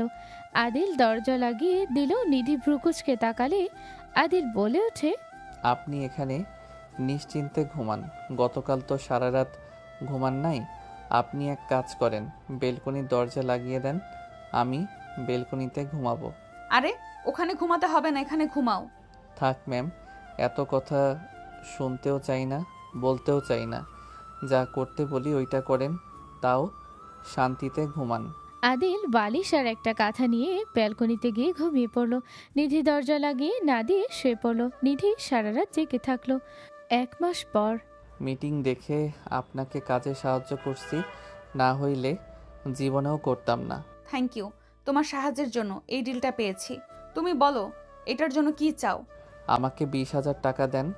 টাকা বাদে আর কিছু লাগবে বলো। টাকা ছাড়া আর কি বা চাইবো? যা চাইবো তা তো পাবো না জানি। কি চাইবে বলো, দিব আজকে। বলবো? বলো। যদি বলি আমি আপনাকে চাই। আদিলের কথা শুনে নিধি সজোরে থাপ্পড় মেরে দিল। নিধি রেগে বলে ওঠে, তোমার সাহস কি করে হয় আমাকে চাওয়ার? তোমার সাথে ভালো ব্যবহার করেছি এই জন্য মাথায় উঠে গেছো? তোমাকে আমি ভালো ভেবেছিলাম, তুমি আসলেই খারাপ। নিধি রেগে আবার মারতে যাবে। আদিল সাথে সাথে নিচে বসে পড়ল। নিধি আরো রেগে গেল। আদিল বলে ওঠে, আরে আমি মজা করছি তো। আমার খেয়ে কাজ নাই। আপনার মতো বিবাহিত মেয়েকে বিয়ে করতে হবে? আমি সিঙ্গেল স্মার্ট একটা পোলা। আপনার মতো দেশ স্বাধীন করা মেয়েকে কে বিয়ে করবে? আদিলের কথা শুনে নিধি রাগে ভ্রুকুচকে তাকিয়ে বলল, কি দেশ স্বাধীন করা মানে? ইয়ে মানে না, কিছু না। আচ্ছা শুনেন না, সরি মজা করছি। আমার কিছু লাগবে না, আমাকে টাকা দিলে হবে। টাকা পাঠিয়ে দিব, আর বাজে কথা যেন না শুনি বলা, তাহলে তোমার খবর আছে। ঠিক আছে। নিধি চলে যেতে নিলে আদিল পিছন থেকে বলল, আপনাকে আমার ভালো লাগে, এখানে আমি কি করতে পারি? আদিলের কথা শুনে নিধি রাগী লোক নিয়ে তাকাতে আদিল বলে ওঠে, আরে মজা করছে, আপনি রেগে গেলে অনেক সুন্দর লাগে। আপনাকে রাগাতে এই জন্য ভালো লাগে। ভালো হও, সময় এখনো আছে। Okay ma'am, I love you. Adil. Nidhi জুতা ছুঁড়ে মারলে আদিল ক্যাচ ধরে হাসতে লাগলো। নিধি রেগে আদিলের কাছে এসে মারতে যাবে, ওর জুতার সাথে পিছলে গিয়ে সোজা আদিলের উপর গিয়ে পড়লো। আদিল নিধিকে এত কাছে পেয়ে সারা শরীর পাথর হয়ে গেল। বুকের ভিতরে হৃদস্পন্দন বেড়ে যেতে লাগলো। আদিলের চোখগুলো বড় বড় হয়ে গেল। নিধি আদিলের উপর থেকে উঠতে যাবে, আদিলের শার্টের সাথে চুল বেঁধে গেল। নিধি বলে ওঠে, বিড়াল একটা, আমার চুল ছাড় বলছি। আমি কি করছি? আপনার চুল আপনি ছাড়েন, আমাকে বলেন কেন? আমি কি কিছু করছি নাকি? আদিল মাথার নিচে হাত রেখে শুয়ে থাকতে লাগলো। নিধি আদিলের শার্টের বোতামের ভিতর থেকে চুল সরানোর চেষ্টা করতে লাগলো। নিধি এক পর্যায়ে কান্না করে দিলে আদিল তাড়াতাড়ি করে চুল ছাড়িয়ে দিল। নিধি উঠে থাপড় মেরে কান্না করতে করতে দৌড়ে চলে গেল। আদিল গালে হাত দিয়ে বলে ওঠে, আমি কি করলাম? আমাকে শুধু থাপ্পড় দেয়, নিজে আমাকে নিয়ে পড়লো আর আমাকে মারলো। আদিল কথাগুলো ভাবতে ভাবতে নিচে চলে গেল। নিচে গেলে দেখে আতিয়ার আব্বু আম্মু সবাই বসে কথা বলছে। আদিল আতিয়ার পাশে বসলে আদিলের আব্বু বলে ওঠে, রাতে একটা পার্টি রাখছি। নিধি মামুনি কোথায়? রুমে মনে হয়। সব ব্যবস্থা করতে হবে মামুনি, ডাক দিয়ে নিয়ে আসো। যাচ্ছি। আদিল বসা থেকে উঠে যেতে লাগলো আর ভাবতে লাগলো, এমনিতে কয়েকটা থাপ্পড় খাইলাম, আবার গেলে যে কয়টা দিবে, যাই দেখি কি বলে। মারতে নিলে কিস করে দিমু না, এসব কি ভাবি? অন্যজনের বউ এসব করা ঠিক হবে না। আদিল কথাগুলো ভাবতে ভাবতে যেতে লাগলো। হঠাৎ করে ধাক্কা খেলে আদিল তাড়াতাড়ি করে নিধিকে ধরে ফেললো। নিধি বলে ওঠে, চোখে দেখো না, কানার মতো হাঁটো। আর একটু হইলে তো পরেই গিয়ে ব্যথা পেতাম। আর ছাড়ো, এখানে ধরে আছো। সরি, আব্বু ডাকে নিচে চলেন। যাচ্ছি। নিধি আদিলকে সরিয়ে দিয়ে যেতে লাগলো। আদিল পিছন পিছন যেতে লাগলো। নিধি নিচে চলে গেল। আদিল আতিয়ার কাছে গিয়ে বসলো। নিধি বসে পড়লো। আদিলের আব্বু সব কিছু বুঝিয়ে বলতে লাগলো। পাঁচজন কথা বলতে লাগলো। সব প্ল্যান করে নিধি আদিলকে নিয়ে বের হয়ে গেল। সন্ধ্যার দিকে পার্টির সব ব্যবস্থা করতে লাগলো মানুষ দিয়ে। আদিল সব দিকে খেয়াল রাখতে লাগলো। রাতে পার্টির জন্য সবাই আসতে লাগলো। আদিল নিধি সবার সাথে কুশল বিনিময় করতে লাগলো। আদিল সবার সাথে অনেক সুন্দর ব্যবহার করতে লাগলো। আদিল মেয়েদের সাথে কথা বলা, সাথে হাসাহাসি করতে দেখে নিধি নিজের অজান্তে রাগ হতে লাগলো। নিধি মনে মনে ভাবতে লাগলো, ওই যা ইচ্ছা তাই করুক, তুই কেন রাগ করছিস আর জেলাস ফিল করছিস? ওই তোর হাজবেন্ড না, তুই ভালো করে জানিস। তারপরেও কেন ওর প্রতি তোরা তো জেলাসি? আদিলকে একটা মেয়ে কিস করতে নিধির হাত মুঠো করে ফেললো। নিধি তাড়াতাড়ি করে ওদের মাঝখানে গিয়ে হেসে কথা বলতে লাগলো। আদিল ওইখান থেকে চলে গেল। আদিল সবার সাথে আড্ডা দিতে লাগলো। নিধি রাগে ফুঁসতে লাগলো। নাচ গান পালা চলে আসলে সবাই নাচতে লাগলো। দুইজন মেয়ে আদিলকে নিয়ে ড্যান্স করতে লাগলো। আতিয়া ধাক্কা দিয়ে নিধিকে আদিলের দিকে ঠেলে দিলে নিধি সোজা আদিলের উপর গিয়ে পড়লো। নিধি সবার সামনে আদিলকে ধাক্কা দিয়ে নাচতে শুরু করে দিল। আদিল ভ্রু কুঁচকে তাকালো। আদিল হেসে নিধির সাথে তাল মিলিয়ে নাচতে লাগলো। আদিল নিধির কোমর ধরতে যাবে, নিধি নিজে থেকে আদিলের হাত নিজের কোমরে দিল। আদিল যেন থ হয়ে গেল। আদিল নিধির সাথে নাচতে লাগলো। আদিল নাচের শেষে নিধিকে কোলে তুলে নিল। নিধি আদিলের গলা জড়িয়ে ধরে হাসি দিল। আদিল হুট করে নামিয়ে দেয়। নিধি কিছুটা স্বাভাবিক করে আদিলের থেকে দূরে সরে গেল। সবাই পার্টিতে এনজয় করতে লাগলো। রাত 12টার দিকে সবাই এক একবার বাসায় চলে গেল। আদিল নিধি সবাইকে বিদায় দিতে লাগলো। সবাইকে বিদায় দিয়ে আদিল নিধি যেই দরজার ওইখান থেকে চলে যাবে তখনই কলিং বেল বেজে উঠল। নিধি বলে ওঠে, তুমি বসো, আমি খুলছি। আদিল আতিয়ার কোলে মাথা দিয়ে সোফার উপরে শুয়ে বলে, উফ, বড্ড ক্লান্ত লাগছে। তুমি যাও, ফ্রেশ হয়ে ঘুমাও, ভাবিকে নিয়ে যাও। আতিয়ার কথা শুনে কেউ ভিতরে ঢুকে বলল, ভাবিকে নিয়ে যাবে মানে? আতিয়া কাকে কোলে শুয়ে রাখছিস? এসব হচ্ছেটা কি? রোহানের কথা শুনে সবাই পিছনে তাকাতে চমকে গেল। আদিল লাফ দিয়ে উঠে দাঁড়িয়ে গেল। রোহান বলে ওঠে, এই কে রে তুই? আমার রূপ ধরে এখানে এসেছস? তোকে এই মাগি এখানে নিয়ে এসেছে আমার চেহারা বানিয়ে, তাই না? রোহান কথাগুলো বলে আদিলকে মারতে লাগলো। আদিলের আম্মু আব্বু বলে ওঠে, এসব কি হচ্ছে? কি হচ্ছে বুঝতে পারছেন না আপনি? আপনি নিজের সন্তানকে চেনেন না? আপনি এই ছেলেটাকে এখানে থাকতে দিয়েছেন? কোনটা আপনার ছেলে, কোনটা অন্য কেউ বুঝেন না আপনি? ভাবি, এই ছেলেটাকে, দুজনের চেহারা একরকম, এইসব কি হচ্ছে? আমি তোর ভাই, আর এই ছেলে আমার চেহারার মতো চেহারা বানিয়ে এই বাড়িতে এসেছে।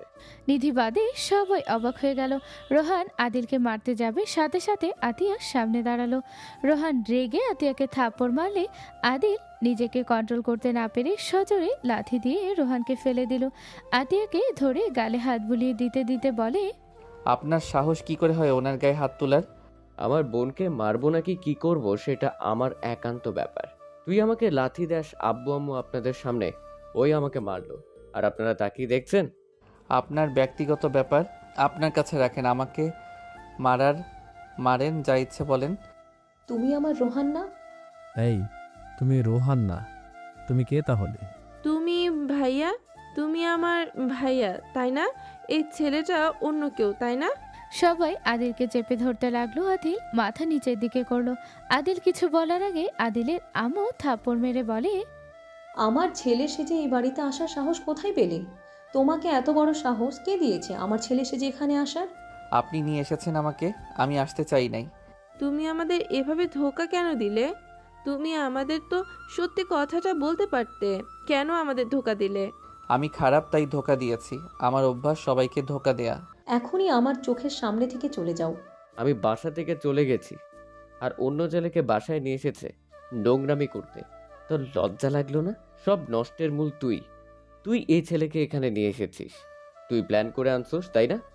রোহান নিধির চুলের মুঠো ধরলে আদিল নিজেকে কন্ট্রোল করতে না পেরে রোহানের হাত ধরে এক ঝটকায় সরিয়ে দিলে নিধির সজোরে থাপ্পড় মেরে বলল, তোর সাহস কি করে হয় আমার স্বামীর হাত সরিয়ে নেওয়ার?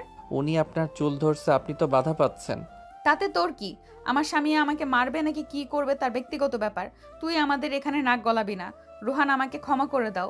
আদিলের এখানে দোষ নেই, আমি ওকে টাকা দিয়ে এখানে রেখেছি।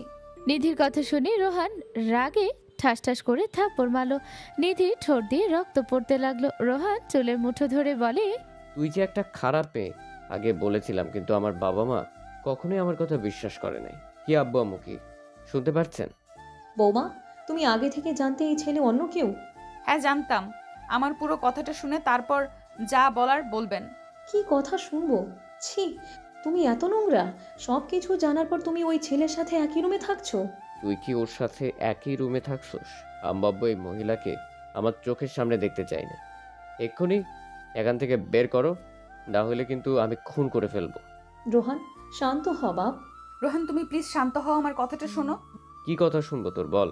তুমি চলে যাওয়ার পর সবাই অনেক ভেঙে পড়েছিল। তোমার আম্মু আব্বুর অবস্থা একেবারে খারাপ হয়ে গেছিল। আদিলকে 1 মাস আগে আম্মু নিয়ে এসেছিল। আমি ওর ব্যাপারে সব খোঁজ খবর নিয়ে ওকে আমি ভাড়া করি। আমি দেখেছি ওকে পেয়ে সবাই কত খুশি ছিল। সবাই আবার নতুন করে বাঁচার অনুপ্রেরণা পেয়েছে। আদিল আমার সাথে একই রুমে থাকলে ওই আমার দিকে কখনো খারাপভাবে তাকায় নাই। ওই একদিন শুধু রুমে শুয়েছে, তাও সোফায়, আর বাকি সব দিন ওই ব্যালকনিতে ঘুমাতো। নিধি সব খুলে বলে। রোহান রেগে গলা চেপে বলে, আমাকে কি বোকা চন্দ্রবিন্দু মনে হয়? একটা ছেলে তোর সাথে আছে, তোকে স্পর্শ করবে না, তোকে ছেড়ে দিবে? তুই আমাকে বাল বুঝাস? আদিল ধরতে যাবে তার আগে আতিয়া আদিলের আব্বু রোহানকে সরিয়ে দিলে নিধি জোরে জোরে কাশতে লাগলো। রোহান বলে, আমাকে ধাক্কা দিয়ে সরিয়ে দিলেন কেন? ওর নোংরামি আমি বের করব। চুপ করো। বৌমা আমাদের কথা ভেবে এমন করেছে। আমি মানছি বৌমা এটা ঠিক করেনি, পরপুরুষকে রুমে রাখাটা। বাট তুমি এতদিন কোথায় ছিলে? আজ হঠাৎ করে কি মনে করে আসলে শুনি? আমার বাড়িতে আমি কখন আসবো না আসবো সেটা আমার ব্যক্তিগত ব্যাপার। এসব জিজ্ঞেস করবেন না দয়া করে। রোহান, প্লিজ বিশ্বাস করো, আদিলের সাথে আমার কোনো সম্পর্ক নেই খারাপ। ওই সত্যি ব্যালকনিতে থাকতো। ওকে, বিশ্বাস করব, প্রমাণ কর। নিধির হঠাৎ করে মনে পড়তে নিধি ওর ফোন বের করে সবার সামনে সিসি ক্যামেরার ফুটেজ দেখাতে লাগলো। রোহান হাতে নিয়ে সব দেখতে লাগলো। সব ফুটেজ দেখে ফোন রেখে বলল, তোরা যে রুমের বাইরে কিছু করস নাই, তার কি প্রমাণ? রুমের ভেতরে কিছু হয়তো জানতাম না, কিন্তু বাইরের সব কিছু সাক্ষী। আমি ভাবি কিছু করি নাই। এই ছেলেটা ভাবিকে কখনো খারাপ নজরে তাকায় নাই, আমি দেখি নাই। আমি এখন বুঝতে পারছি এই ছেলেটা কেন ভাবির কাছে যেতে বললে এড়িয়ে যাইত। আমি এতদিন ভেবেছি সবাই আসে লজ্জার কারণে এমন করতো। এখন বুঝতে পারছি আসলে এই ছেলেটা তো আমার ভাই না। এই এখন থেকে বের হ, পুলিশে দেওয়ার আগে। আমার টাকা পাওয়া বাকি আছে, আমার টাকা দিতে বলেন আপনার স্ত্রীকে। কিসের টাকা? এখান থেকে যা, না হলে পুলিশে ধরিয়ে দিব তোকে। ম্যাম, এমন তো কোনো কথা ছিল না। আমার টাকা দিয়ে দেন, আমি চলে যাই। তুমি ওইখানে যাও, তোমার অ্যাকাউন্ট নাম্বার আমার কাছে আছে, দিয়ে দিব। ওকে। আদিলের আব্বু আম্মু আদিলের দিকে তাকিয়ে থাকলো। আদিলের বুকের ভিতরে চাপা কষ্ট হতে লাগলো। আদিল হেঁটে যেতে লাগলো। আদিল পিছনে ঘুরে তাকিয়ে কিছু বলতে গিয়েও চোখের পানি গড়িয়ে পড়লো। রোহান রেগে তাকিয়ে থাকলো। আদিল বলে ওঠে, ম্যাম, স্যার, ছোট ম্যাম, আমাকে ক্ষমা করে দিয়েন। আমি আপনাদের সাথে অভিনয় করছি টাকার জন্য। আমি আপনাদের আবেগ নিয়ে খেলতে চাই নাই। আমাকে ক্ষমা করে দিয়েন। আমি আপনাদের সাথে এতদিন নাটক করি নাই। আপনাদের আমার আপন ভেবে আমি নিজের মতো ব্যবহার করছি। আমি 1 মাসে ভুলে গেছিলাম আপনারা আমার বাবা মা না। আতিয়া ম্যামকে আমি নিজের বোন ভেবে ভালোবেসে গেছি। কোনো কথা বলবে না, তুমি আমার নাম মুখেও নিবে না। তুমি এখন থেকে চলে যাও। তুমি চলে যাবে জানার পর মায়া কেন জড়ালে? তুমি এত মায়ায় না জড়িয়ে দিলেও পারতে। আতিয়া কথাগুলো বলে কান্না করতে লাগলো। আদিল চোখের পানি হাতের উল্টো পিঠ দিয়ে মুছতে মুছতে বলল, আমাকে ক্ষমা করে দিয়েন। আমি নিজের ইচ্ছে কিছু করি নাই। আমি তোমাদের হুট করে ভালোবেসে ফেলেছি। একদম আমার ফ্যামিলিকে ইমোশনাল ব্ল্যাকমেল করবি না। এখান থেকে চলে যা, নিজের ভালো চাইলে অনেক আরামে থাকছস। ম্যাম, স্যার, দয়া করে আমাকে ক্ষমা করে দিয়েন। আমার উপরে নারাজ হয়ে থেকেন না। আমি সত্যিই দোষী। আপনাদের মন নিয়ে খেলা করছি, কিন্তু আপনাদের ছেড়ে যেতে অনেক কষ্ট হচ্ছে। বুকের ভিতরে ব্যথা হচ্ছে অনেক। এখান থেকে চলে যাও, একদম আর নাটক করবে না। অনেক নাটক করছো নিধি, ওকে টাকা দিয়ে দাও। আর ধন্যবাদ অনেক নাটক করার জন্য। আদিলের আম্মু কান্না করতে লাগলো। কান্না করতে করতে চলে গেল, আতিয়াও চলে গেল। রোহান নিধিকে টেনে নিয়ে গেল। আদিল চলে যেতে নিলে আদিলের আম্মু আদিলের পিছন পিছন যেতে লাগলো। আদিল চোখের পানি মুছতে মুছতে চলে গেল। বাসা থেকে কিছু দূর গেলে আদিলকে পিছন থেকে ডাক দিলে আদিল পিছনে ঘুরে আব্বুকে দেখে অবাক হয়ে গেল। আদিল দাঁড়িয়ে গেলে আদিলের আব্বু বলে ওঠে, তোমার সাথে আমার কথা আছে। কি কথা স্যার? ওইদিকে চলো। আদিলের আব্বু আদিলকে নিয়ে কিছু দূর গিয়ে গাছের নিচে বসে বলল, তোমার বাসা কোথায়? তোমার বাবা মায়ের নাম কি? আমার বাসা রাঙাপুর গ্রামে। আমার বাবা নাই, মা আছে, কিন্তু সেই কোথায় তা আমি জানি না। তাকে আমি খুঁজে বেড়াচ্ছি। তোমাকে একটা পিক দেখাবো, তুমি কি বলতে পারবে এই মানুষটাকে চেনো নাকি? আদিলের আব্বু ফোনের ভিতরে একটা পিক বের করে আদিলের দিকে দিলে আদিল চমকে গেল। আদিল বলে ওঠে, এটা তো আমার আম্মু। আপনার কাছে ওনার ছবি কি করছে? আপনি কি আমার আম্মুকে চেনেন নাকি? তুমি ওর সন্তান। বাট আপনি আম্মুকে কিভাবে চেনেন? আদিলের আব্বু আদিলকে জড়িয়ে ধরে সারা মুখে চুমু খেতে লাগলো। আদিলকে বলল, আদিল, তুমি তোমার আম্মুর সাথে দেখা করবে। হ্যাঁ, আমার আম্মু কোথায় আপনি কি জানেন? প্লিজ আমাকে নিয়ে চলেন। আদিল, তোমাকে আমি কিছু কথা বলবো, আগে চলো, আমি তোমাকে তোমার আম্মুর কাছে নিয়ে যাচ্ছি। আদিল ওর আব্বুর সাথে যেতে লাগলো। দুইজন একটা রিকশায় উঠে যেতে লাগলো। আদিল অনেক খুশি হয়ে বলল, স্যার, আপনি আমার আম্মুকে কিভাবে চেনেন? আর স্যার, আমার আর আপনার ছেলের চেহারা এত মিল কিভাবে হইল? আমি শুনেছি একটা মানুষের মতো 7 জন আছে। আমি আগে বিশ্বাস করতাম না, কিন্তু আপনার ছেলের ছবি দেখে অবাক হয়ে গেছিলাম। তোমার সকল প্রশ্নের উত্তর তুমি পেয়ে যাবে, আমার সাথে চলো। আদিল আর কিছু বলল না। আদিল ওর আব্বুর সাথে চলে গেল। 40 মিনিট জার্নি করে একটা বাসার ভিতরে ঢুকে পড়লো। কলিং বেল চাপতেই দরজা খুলে গেল। আদিল সামনে থাকা মহিলাকে জড়িয়ে ধরে বলল, আম্মু। আদিলের কথা শুনে মহিলাটা অবাক হয়ে তাকালো। আদিলের আব্বুর দিকে তাকিয়ে ভ্রুকুচকে বলে ওঠে, কে তুমি? এভাবে জড়িয়ে কেন ধরেছো? আমাকে ছাড়ো বলছি। আর শফিক, তুমি এখানে কি করো? আম্মু, তুমি আমাকে চিনতে পারছো না? আম্মু, আমি তোমার ছেলে আদিল। দেখো আমার দিকে, ভালো করে দেখো। রহিমা আদিলের কথা শুনে চমকে গেল। আদিলের দিকে তাকিয়ে বলল, তুই মরস নাই? রহিমার কথা শুনে আদিল বুকের ভেতরে কেঁপে উঠল। আদিল মুখে হাসি রাখার চেষ্টা করে বলল, আম্মু, তুমি আমার মৃত্যু কামনা করছো? এই, তুই চুপ কর। তুই আমাকে আম্মু বলস কেন? আমি তোর আম্মু না, আমি তোর কেউ না। আম্মু, আমার সাথে এমন ব্যবহার কেন করছো? আম্মু, তুমি কি আমার উপরে কোনো কারণে রেগে আছো? ভিতরে ঢুকতে দিবে? তোর ছেলেকে নিয়ে তুই এখান থেকে যা। শরীর জলে আমার তোর পোলাপাইন দেখলে। আম্মু, এসব কি বলছো?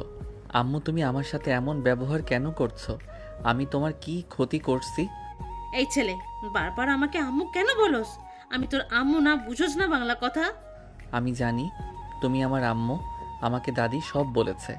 আমার তোমার চেহারা বেশি খেয়াল নাই, কিন্তু আমার কাছে তোমার ছবি আছে। আর দাদি আমাকে এই ছবিটা দিয়েছে। আমার কাছে তোমার 2টা ছবি আছে। আম্মু, তুমি কেন রেগে আছো আমি জানি না, কিন্তু আমি তোমাকে অনেক মিস করছি আম্মু। এই তোর ছেলে নিয়ে যা তো এখান থেকে। আর এই তোর বড় ছেলে নাকি যে হারিয়ে গেছিল? এটাকে নিয়ে যা, মাথা নষ্ট করে দিচ্ছে। ভিতরে ঢুকতে দাও। আর আদিলের সাথে এমন ব্যবহার করা বন্ধ করো। তুমি ওকে ভালোবাসো, আর ওই তোমাকে অনেক ভালোবাসে। ওই তোমাকে খুঁজতে এই শহরে এসেছে। রহিমা কিছু বলল না। আদিল ওর আব্বুকে নিয়ে ভেতরে গেল। আদিলকে বসতে বলল। আদিল রহিমাকে বলল, আম্মু, আমার সাথে এমন করো না, আমার অনেক কষ্ট হচ্ছে। তুমি আমাকে রেখে চলে এসেছো, এতে আমার অনেক কষ্ট। তার উপরে দেখা হওয়ার পর আমার সাথে এমন ব্যবহার করো না। তুমি ছাড়া তো আমার এই দুনিয়াতে কেউ নাই। আমি তোর আম্মু না, তোর আম্মু অন্য কেউ। এইটা তোর আব্বু, আর ওর স্ত্রী তোর আম্মু হয়। এইসব কি বলছো? ঠিক বলছে। আদিল, আমি তোমাকে সবকিছু খুলে বললে তুমি বুঝতে পারবে। কি খুঁজে বলবেন শুনি? তুমি রোহান জমজ, কিন্তু তোমার আম্মু তোমার ব্যাপারে কিছু জানে না। তুমি হলে রহিমা তোমাকে চুরি করে নিয়ে পালিয়ে যায়। তোমাকে নিয়ে বের হওয়ার 3 মিনিট পরেই রোহান হয়। রহিমা আমার এক্স গার্লফ্রেন্ড। ওই আমার উপরে রেগে তোমাকে নিয়ে পালিয়ে যায়। ওই তোমাকে মেরে ফেলার জন্য নিয়ে গিয়েছিল, কিন্তু ওই তোমাকে মারতে পারে না, তোমাকে নিয়ে গ্রামে চলে যায়। আমি তোমার অনেক খোঁজ করছি, কিন্তু আমি ওকে পাইনি, তোমাকেও না। 7 বছর আগে আমি ওকে খুঁজে পাই। ওই তোমার কোনো খোঁজ আমাকে দেয়নি। আমাকে বলেছিল তোমাকে মেরে ফেলেছে। আমি ওকে জেলে দিয়েছিলাম, ওই এতদিন জেলে ছিল, 1 মাস আগে ওই ছাড়া পেয়েছে। সব শুনলি তো, যা এখান থেকে তোরা। তোদের দেখলে আমার মাথায় রক্ত উঠে যায়। আম্মু, আমি কার সন্তান আমি জানি না, আমি আপনাকে আম্মু হিসাবে জানি। আমি আপনাকে ভালোবাসি আম্মু। তোর বাপের রক্ত তোর শরীরে, তার মানে তুই যে কত আমাকে ভালোবাসিস আমার জানা আছে। তোরা সব বেঈমান। এখান থেকে যা, না হলে এখানে আগুন জ্বালিয়ে 3 জন পুড়ে মরবো। যাবি নাকি আগুন ধরিয়ে দিব? রহিমার কথা শুনে আদিল শক্ত করে জড়িয়ে ধরে বলল, আম্মু, আমি কোথাও যাব না, আমাকে আপনার কাছে থাকতে দেন না। আম্মু, আপনি তো আমাকে লালন পালন করে বড় করছেন, আপনি দয়া করে আপনার সেবা করার সুযোগ দেন। আমি আপনাকে সত্যি অনেক ভালোবাসি। আমার আসল মা তো আমার কথা জানে না, আমি যে তার সন্তান, আর আমিও তো আপনাকে আমার মা হিসেবে জানতাম। প্লিজ আমাকে ফিরিয়ে দিবেন না। আদিলের কথা শুনে রহিমার চোখে পানি গড়িয়ে পড়তে মুছে ফেলে বলল, ছাড়, তোদের কাউকে আমি বিশ্বাস করি না। তোরা এখান থেকে যা, নইলে আমি আগুন ধরিয়ে দিলাম। ওকে দেন, আমি এখানে আছি। আদিল বসে থাকলে রহিমা গ্যাসের লাইনে আগুন লাগিয়ে দিতে যাবে। আদিল এগিয়ে গিয়ে বলল, আমি আগুন লাগিয়ে দেই, আপনি এখন থেকে যান। থাক, আগুন লাগিয়ে দিলে সব পুড়ে যাবে, তার থেকে এই চাকু দিয়ে আমাকে মেরে ফেলেন। আদিল কথাটা বলে চাকু নিয়ে রহিমার হাতে দিয়ে নিজের গলায় ধরে চাকু মারতে যাবে, সাথে সাথে রহিমা চাকু ফেলে থাপ্পড় মেরে বলল, পাগল হয়ে গেছোস? তোকে মারা হইলে আমি কবে মেরে ফেলতাম। এখান থেকে চলে যা, আমি একটা পাপী। আমি তোর লাইফটা নষ্ট করে দিয়েছি। তোর বাপের রাগ আমি তোর ওপর খাটিয়ে মোটেও ঠিক করি নাই। আমি তোকে নষ্ট করে দিয়েছি, কষ্ট দিয়েছি তোকে। তুই চলে যা এখান থেকে, আমি অনেক খারাপ। রহিমা কান্না করতে লাগলো। কথাগুলো বলে আদিল বুকের সাথে জড়িয়ে ধরে বলে, আপনার জায়গায় আমি হইলে আমি আব্বুকে খুন করতাম, আর সেখানে আপনি রাগ করে আমাকে তুলে নিয়ে এসেছেন, আমাকে ভালোবেসে আদর করে পালছেন। আমি দাদির কাছে সব কিছু শুনেছি, আপনি আমাকে কত কষ্ট করে পালছেন, কিন্তু হঠাৎ করে আপনি আমাকে ফেলে চলে যান। এইটা আমার কষ্ট দিত খুব। আমাকে ক্ষমা করে দে রে বাপ। আমার প্রতিশোধের আগুনে আমি তোর সাথে অন্যায় করেছি। আমার এখনো মনে আছে সেই দিন তুই আমাকে জড়িয়ে ধরে অনেক কান্না করেছিলি। তারপরও আমি তোর প্রতি মায়া না করে তোকে ছেড়ে চলে এসেছিলাম। আম্মু, বাদ দেন, আমি অতীত নিয়ে ভাবতে চাই না। আপনি কান্না করেন না, আপনি আর আমাকে দূরে সরিয়ে দিয়েন না। আমি আপনাকে পাগলের মতো খুঁজে বেড়াচ্ছি। তোর আম্মু জানলে আমার সাথে, তোকে দেখলে তোকে কেড়ে নেবে। তার থেকে তুই আগেই চলে যা। আমি নিজেকে মানিয়ে নিতে শিখে গেছি। শফিক, নিয়ে যাও ওকে, আমি এখানে একা ভালো আছি। আমি যাব না, আমি আপনার কাছে থাকবো। আমাকে আপনার কাছে আশ্রয় দেন প্লিজ। আদিল, আমার সাথে চলো। তোমার আম্মুকে আমি সুযোগ বুঝে সব খুলে বলি, ওই ঠিকই তোমার কথা বুঝবে। না, আমি ওইখানে আর যাব না। চলো আমার সাথে, তোমার আম্মুকে বলতে হবে সব। বলছি তো যাব না ওইখানে। আম্মু, আমি তোমাকে ইনকাম করে খাওয়াবো, তোমার সম্পূর্ণ দায়িত্ব আমি নিব। তাও আমাকে এখন থেকে যেতে বলো না। ওই ফ্যামিলিতে আমি থাকতে পারবো না, ওইটা স্বার্থপর ফ্যামিলি একটা। তুইও বুঝিস ওইটা স্বার্থপর ফ্যামিলি? আম্মু প্লিজ আমাকে এখানে থাকতে দাও। শোন, এখান থেকে চলে যা, আমার এখানে থাকা লাগবে না। মাঝে মাঝে আমার সাথে দেখা করতে আসিস। এখন তুই যা বাপ, আমার সাথে থেকে তোর লাইফটা নষ্ট করিস না। সবাই তোকে খারাপ মহিলার ছেলে বলবে, খুনির ছেলে বলবে। এখান থেকে চলে যা। বলছি তো যে যাই বলুক যাব না, আমি এখানে থাকবো। আমি আল্লাহ কসম, তুই যদি তোর বায়না ধরে থাকোস তাহলে আমার মরা মুখ দেখবি। রহিমার কথা শুনে আদিল থমকে গেল। আদিল আর কিছু না বলে চলে গেল। রহিমার চোখ দিয়ে পানি গড়িয়ে পড়তে লাগলো। আদিলের আব্বু চলে যেতে নিলে রহিমা বলে ওঠে, আদিল আর কখনোই আমার কাছে আসবে না। ওই কসম জিনিসটা তো পছন্দ করে না। যে কসম দেয় তাকে ওই ঘৃণা করে। ওকে ভালো রেখ। আমি ওকে পেটে ধরে নাই হয়তো, কিন্তু আমি ওকে আমার নিজের সন্তানের মতো পালছি। ওই কষ্ট পেলে কাউকে বুঝতে দেয় না। ওর খেয়াল রেখো। কথাগুলো বলে কান্না করতে করতে দৌড়ে চলে গেল। আদিলের আব্বু বের হয়ে গেল। আদিল বাইরে দাঁড়ালে আদিলের আব্বু বলে ওঠে, কষ্ট পেও না। আপনি অন্যজনের কষ্ট কি বুঝবেন? আপনি তো একটা স্বার্থপর মানুষ, নিজের সুখ বাদে অন্য কিছু কি বুঝেন? আমি রহিমাকে কখনো ভালোবাসিনি, ওই আমাকে একতরফা ভালোবেসে গেছে। ও আসলে বুঝলাম, একতরফা ভালোবাসলে মানুষকে শুধু কষ্ট পেতে হয়। নিজের ভুলগুলো না কাউকে বলা যায় আর না সহ্য করা যায়। যাই হোক, ভালো থাকবেন। আমি যে আপনাদের সন্তান কাউকে বলার দরকার নাই। আর নিধি ম্যামকে বলে দিয়েন, নিজের মনের ইচ্ছের বিরুদ্ধে কখনো সুখী হওয়া যায় না। আদিল কথাটা বলে চলে যেতে নিবে, তখন আদিলের আব্বু হাত ধরে বলল, আদিল, আমার সাথে বাসায় চলো। বাসায় গিয়ে কি হবে? আমার জন্মদাত্রী মা তো জানে না আমি তার সন্তান। আমাকে কি পরিচয় নিয়ে যাবেন? আমি দেখে নিব এখন। আমি কিছু বললে রহিমের কথা আসবে। আর তোমার আম্মু জিদ্দি একটা মহিলা, একবার রহিমের কথা সামনে আসলে হাজার প্রশ্ন করবে। আর যদি জানতে পারে আমাকে ভালোবেসে এমন করেছে, তাহলে ওইভাবে আমি ওর সাথে রিলেশনে ছিলাম, ওই সত্যিটা কখনোই শুনবে না। ওর মনের মতো বানিয়ে আমার সাথে ঝামেলা করবে, এক পর্যায়ে মারাত্মক লেভেলে চলে যেতে পারে। তাই ঠান্ডা মাথায় কথা বলতে হবে। সব বুঝলাম, তা আমাকে এখন নিয়ে গিয়ে কি হবে? কেউ তো আমাকে পছন্দ করছে না, ঘৃণা করছে আমাকে। আমাকে আমার মতো থাকতে দেন, ভালো থাকবেন। আদিল কথাটা বলে ওর আব্বুর হাত সরিয়ে দিয়ে চলে গেল। আদিলকে কিছু বলার আগে আদিল সিএনজিতে উঠে চলে গেল 2 বছর পর। দোস্ত, আমার ভালো লাগছে না। আমি বড়লোকদের পার্টিতে যাই না। আমি গরিব, গরিব হয়ে থাকতে ভালো লাগে। তুই যা তো, আমার যাওয়ার কোনো ইচ্ছে নাই। ভাই, কি শুরু করছো? ভাই, ওখানে যেতে হবে। আঙ্কেল অনেকবার বলেছে তোকে নিয়ে যেন আমি যাই। তার মেয়ে তোকে নিয়ে যেতে বলেছে, ওনার পুরো ফ্যামিলি বলেছে। ভাই ওইসব রাখ, আমার শরীর খারাপ, ওনাদের বলে দিস। শালা, এমন যদি করস ওনারা কি ভাবে? চল তো, আমাদের ফ্রেন্ড হয়, ওর সাথে এমন করলে অনেক কষ্ট পাবে। ওর বাবা মা কতবার বলেছে, ভাই বোঝার চেষ্টা কর। আমার তরফ থেকে ওর গিফট দিয়ে দিস রে ভাই। আমি যেতে পারবো না, আমার ভালো লাগে না, বলছি তো। দূর শালা। রাকিব কথাটা বলে ওর আর কিছু ফ্রেন্ডের ইশারা করে সবাই মিলে ধরে আদিলকে গাড়িতে তুলে ফেললো। আদিলকে টেনে হোটেলে চলে গেল। হোটেলে গিয়ে আদিলকে জোর করে রেডি করে সবাই মিলে বের হয়ে গেল। আদিল সবার সাথে পার্টিতে চলে গেল। বাসার ভিতরে ঢুকতে আদিল থমকে গেল। আদিলকে দেখে আদিলের ফ্রেন্ড তুলি বলে ওঠে, দোস্ত কেমন আছিস? তুই এসেছিস, আমরা অনেক খুশি হয়েছি। তুলি আদিলের কাছে এসেছে, ওর বাহু জড়িয়ে ধরে নিয়ে যেতে লাগলো। আদিলের আব্বু আম্মু আতিয়া চমকে গেল। আদিলকে দেখে আতিয়া বলে ওঠে, আদিল ভাইয়া। আতিয়ার মুখে আদিল ভাইয়া ডাক শুনে আদিলের বুকের ভেতরে কেঁপে উঠল।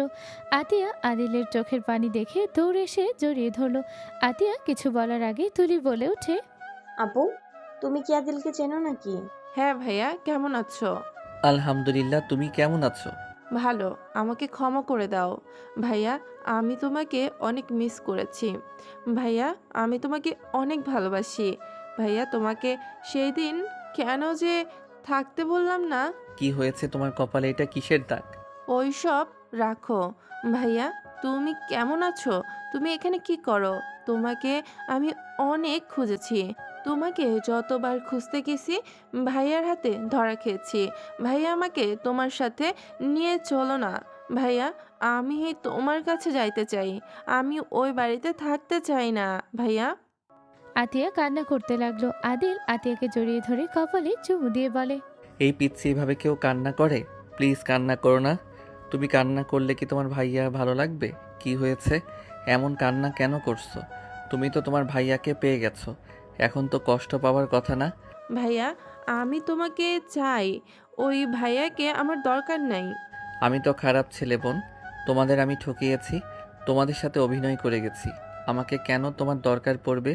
আমার তো মনে হচ্ছে না কোনো দরকার আছে আমার। ভাইয়া, তুমি যেমনই হও, আমার তোমাকেই লাগবে। আন্টি, আপনার মেয়ে এমন বেহায়া কেন? সবার সামনে কিভাবে জড়িয়ে ধরে আছে? আপনার মেয়েকে আসতে বলেন। এভাবে কেউ জড়িয়ে ধরে কথা বলে? আতিয়া, এইদিকে আসো। হচ্ছেটা কি? সবাই তাকিয়ে আছে কিন্তু। আতিয়া আদিলের বাহু জড়িয়ে ধরে থাকলো। তুলির রাগ হতে লাগলো।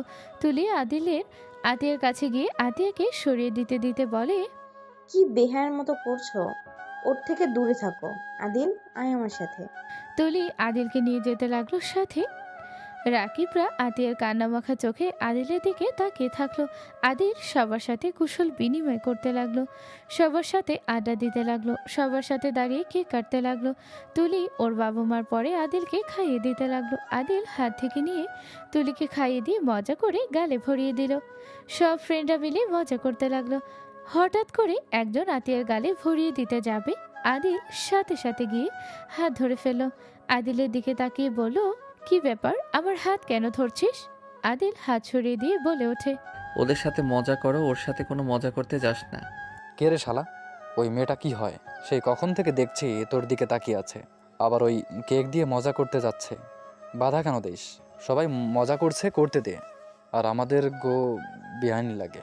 আন্টির বান্ধবীর মেয়ে, মানে আমাদের বেআইন লাগে। যেই হোক, কিসের বেআইন? তোরা যা, ওর আশেপাশে কাউকে যেন না দেখি। আদিল কথাটা বলে ওখান থেকে চলে গেল। তুলির আব্বু ডাক দিলে আদিলের বোন ধরে চলে গেলে কিছু দূর গিয়ে তুলিকে বলল, ওই মেয়েটার সাথে একটু মজা করতে চাই। আদিলের বাচ্চা বাধা দিল, মেজাজ খারাপ হচ্ছে। বুঝলাম না, আদিলের সাথে ওর আবার কি সম্পর্ক? আদিলকে জড়িয়ে ধরে কান্না করছিল, আর দেখ তাকিয়ে আছে কিভাবে। মেজাজ এত গরম হচ্ছে না? যা তোরা ওর সাথে মজা কর, দেখ আদিল কি করে। তুলির কথা শুনে সবাই আতিয়ার কাছে গেল। আরও কয়েকটা মেয়ে সবাই মিলে মজা করতে লাগলো। আতিয়া বিরক্ত হতে লাগলো। আতিয়া বিরক্ত হয়ে চলে যেতে নিলে সবাই ওর পিছন পিছন যেতে লাগলো। একজন বলে ওঠে, কি ব্যাপার বিআইন, এভাবে পালিয়ে যান কেন? সবাই আনন্দ করছে আর আপনি পালিয়ে যাচ্ছেন? আসেন আমাদের সাথে আড্ডা দেন। দেখেন ভাইয়া, আমি এইসব পছন্দ করি না। আপনারা দয়া করে আমাকে বিরক্ত করবেন না। আরে আমাদের সাথে আড্ডা দিয়ে দেখেন, পরে এমনিতেই আমাদের সাথে আড্ডা দিতে মন চাইবে। দেখেন, আমি ছেলেদের সাথে আড্ডা দেই না। আমাকে অন্য মেয়েদের মতো ভাববেন না প্লিজ। আমার পথ আটকাবেন না। আতিয়া চলে যেতে নিলে একজন হাত ধরতে গিয়ে ওড়না ধরতে আতিয়া জোরে চিৎকার দিলে আদিলের কানে পৌঁছালো। আদিল সাথে সবাই পিছনে ঘুরে তাকালো। সবাই হতভম্ব হয়ে গেল। আদিল দৌড়ে এসে ওর বন্ধুকে লাথি মেরে ফেলে দিয়ে হাত পা দিয়ে ধরে বলল, তোদের বললাম ওর থেকে দূরে থাকতে, তোদের কানে যায় না কথা। আদিল তেমন কিছু হয় নাই, ওই শুধু হাত ধরতে গেছে, ওড়না হাতে চলে এসেছে। আদিল সজোরে রাকিবের মুখে ঘুষি মেরে বলল, ওর হাত ধরার অনুমতি তোদের কে দিয়েছে? আদিল কথাগুলো বলে সবগুলোকে মারতে লাগলো। তুলি দৌড়ে এসে আদিলের কাছে এসে বলল, কি করছিস? ওই মেয়ের জন্য তুই বন্ধুদের সাথে ঝামেলা করস? আদিল ছাড় ওদের, ওরা কি এমন করেছে? তুই এভাবে কেন মারছিস? কি হয় এই মেয়ে তোর? তুই কেন এমন করছিস? তোর তুলি আর কিছু বলার আগে আদিল থাপ্পড় মেরে বলল, ওই আমার বোন হয়, তোদের সাহস কি করে হয় আমার কলিজার টুকরা বোনের দিকে খারাপ নজরে তাকাতে? আদিলের কথা শুনে সবাই চমকে গেল। সবাই তাড়াতাড়ি করে গিয়ে আতিয়ার পা ধরে ক্ষমা চাইতে চাইতে বলল, বোন, আমরা জানতাম না তুমি আমাদের বোন হও। বোন, আমরা তোমাকে খারাপভাবে ধরিনি, আমরা শুধু কথা বলতে চাচ্ছিলাম। বোন, আমাদের মাফ করে দাও। সবাই আতিয়ার কাছে ক্ষমা চাইতে লাগলো। আতিয়া বলে ওঠে, হয়েছে, আপনারা ওঠেন, আমি আপনাদেরকে ক্ষমা করে দিলাম। আদিল, তোমার বোন আছে, আর ওর তো একটাই ভাই, ও তো এখানে আসে নাই। তুই সেই ভাই ওর, বাট তুই তো এতিম শুনেছি। উনি এতিম না, উনি আমার ভাই হয়। সরি আতিয়া, আমি অন্য কিছু ভেবে রেগে গিয়েছিলাম। নেক্সট টাইম যেন তোদের এমন আচরণ না দেখি। সরি, আর কখনোই হবে না। আমাদের চোখ বড়, আমরা দেখে নিব। যা তুই। রাকিব আর সব বন্ধুরা আতিয়ার যত্ন নিতে লাগলো। আদিলের আম্মুর চোখের পানি চলে আসলো। চোখের পানি মুছতে মুছতে বলল, যে ছেলের সাথে কোনো সম্পর্ক আমাদের নাই, সেই ছেলে আমার মেয়েকে প্রিন্সেসের মতো রাখে। আর যার রাখার কথা, সেই ছেলে কিনা বোনকে সহ্য করতে পারে, গায়ে হাত পর্যন্ত তুলে। ভাই হলে এমন ভাই হওয়া উচিত। আল্লাহ কেন যে ওই ছেলেকে আমার গর্ভে দিল না। আম্মুর কথা শুনে আদিলের আব্বু বলে ওঠে, আদিল আমাদের সন্তান, আদিল আমাদের বড় সন্তান, রোহানের আতিয়ার বড় ভাই। আদিলের আব্বুর কথা শুনে আদিলের আম্মু অবাক হয়ে গেল। আদিলের আম্মু কান্নামাখা কণ্ঠে বলে, তুমি এসব কি বলো? আমার সাথে মজা করছো তুমি? মজা করছি না, আমার তোমার সাথে কথা আছে। আতিয়া, বাসায় যাব, আয় এদিকে। আদিলের আব্বুর কথা শুনে আতিয়া সবার থেকে বিদায় নিয়ে আসলো। আদিলের আব্বু আম্মু আতিয়া সবার থেকে বিদায় নিয়ে আদিলের কাছে এসে বলে, আদিল, বাসায় চল। সরি আঙ্কেল, আমার বাসা 4 নাম্বার গলির পাশে। আমি আবার কোন বাসায় যাব? আমার সাথে চল। আদিলকে টেনে নিয়ে যেতে লাগলো। রাকিব পিছন পিছন গেলে আদিলকে টেনে গাড়িতে তুলে আদিলের আব্বু ড্রাইভারকে গাড়ি চালাতে বলল। আদিল বলে ওঠে, আঙ্কেল কি করছেন? আমি আপনার ছেলে না, আমি আদিল। তুই আমার ছেলে। আদিলের আম্মু আদিল জন্মের সময় রহিমা ওকে তুলে নিয়ে গিয়েছিল। তুমি জানলে কষ্ট পেতে, তুমি ওর জন্য চিন্তায় পাগল হয়ে যেতে। রোহান হওয়ার সময় আমি ছিলাম না, কারণ আমি আদেলকে খুঁজতে বের হয়েছিলাম, কিন্তু আদেলকে আমি পাইনি। এইসব কি যাতা বলছো? আমি কিছু বুঝতে পারছি না, আমার মাথায় কিচ্ছু ঢুকছে না। আমি সব বলছি, তুমি আমাকে ভুল বুঝলে বুঝবে, আমি আর চুপ থাকবো না। আদিলের আব্বু প্রথম থেকে সব কিছু খুলে বলে। আতিয়া খুশি হয়ে আদিলকে জড়িয়ে ধরল। আদিলের আম্মু থ হয়ে বসে থাকলো, কথা বলার শক্তি পেল না, চোখ দিয়ে অনবরত পানি পড়তে লাগলো। আদিলকে শক্ত করে জড়িয়ে ধরে হাওমাও করে কান্না করে দিল। আদিল এক নিমিষে সব অভিমান ভেঙে চড়ে চুরমার হয়ে গেল। আদিল ওর আম্মুকে জড়িয়ে ধরে কান্না করে দিল। মা ছেলে সকল অভিমান সবকিছু দূরে হয়ে গেল। আদিলকে আদর করতে লাগলো। আদিলের আম্মু বলে ওঠে, আমার কলিজার টুকরা, আমি আর তোকে আমার কাছ থেকে দূর করব না। আমি আমার কলিজার ভিতরে তোকে রেখে দিব। কলিজার টুকরা কতটা কষ্ট করেছে, আমার এত কাছে ছিল, তাও আমি চিনতে পারি নাই। কথাগুলো বলে কান্না করতে লাগলো। আতিয়া বলে ওঠে, ভাইয়া, আমি আর তোমাকে কোথাও যেতে দিব না। তুমি তো আমার বড় ভাইয়া। ভাইয়া, তোমাকে আমার কিছু কথা বলার আছে। কি কথা বলো? ভাইয়া, ভাবি তোমাকে ভালোবাসে। আতিয়ার কথা শুনে সবাই অবাক হয়ে গেল। আদিলের আম্মু বলে ওঠে, কি যাতা বলোস, পাগল হয়ে গেছোস নাকি? আমি পাগল হই নাই। আম্মু, রোহান ভাইয়া ভাবিকে মেনে নেয় নাই। ভাবিকে ওই পছন্দ করে না। আদিল ভাইয়াকে ভাবে ভালোবাসে তোমাদের কারণ আর খালাখালির জন্য ভাবি রোহান ভাইয়ার বউ হিসাবে আছে, কিন্তু ওদের মাঝে স্বামী স্ত্রীর কোনো সম্পর্ক নাই। আর ভাবি আদিল ভাইয়াকে ভালোবাসে। আদিল ভাইয়ার কথা মনে পড়লে ভাবি অন্যরকম হয়ে গেছে। দেখো না ভাবি, পাগলামি করে মাঝে মাঝে, না কাউকে বলতে পারে আর না সহ্য করতে পারে। ভাইয়া, তুমি ভাবিকে রোহন ভাইয়ার থেকে বাঁচাও। আতিয়া আরো অনেক কিছু বলতে লাগলো। আদিল সব শুনে কিছু বলল না। আদিলের আম্মু আব্বু আদিলকে অনেকক্ষণ বোঝাতে লাগলো। আদিল কিছু না বলে ওর আম্মুর কাঁধে মাথা দিয়ে শুয়ে থাকতে লাগলো। 6 ঘন্টা জার্নি করে পৌঁছে গেল। আদিল গাড়ি থেকে নেমে পড়লো। আদিল বলে ওঠে, তোমরা যাও, আমি একটু এতিমখানায় যাব, আমার আগের ফ্রেন্ডদের সাথে দেখা করতে যাব। আদিল কথাগুলো বলে চলে গেল। 11টার দিকে বাসায় পৌঁছে গেল। বাসার ভিতরে ঢুকতে আদিল চমকে গেল। নিধির কপালে ব্যান্ডেজ করা। আদিলকে দেখে নিধি অসহায়ভাবে তাকিয়ে আছে। রোহান বলে ওঠে, কিরে, তুই এখানে কি করস? তোর এত বড় সাহস কিভাবে হইল আমার বাড়িতে আসার? রোহান আদিলের কাছে আসলে আদিল রাগে মুখে সজোরে থাপ্পড় মেরে দিল। সামনে থাকা ফুলদানি দিয়ে মাথায় বাড়ি মারলে সবাই চিৎকার দিয়ে উঠল। আদিলের আম্মু বলে ওঠে, আদিল, কি করছিস? আদিল কারো কথা না শুনে হাতে লাথি মারবে, সাথে সাথে নিধি পা ধরে বলল, আদিল, ওকে ছেড়ে দাও। ওই একটা নেশাখোর, ওর কোনো জ্ঞান নেই কাকে কি বলে। সবার সামনে মারছে তো তোরা তাকিয়ে দেখছোস?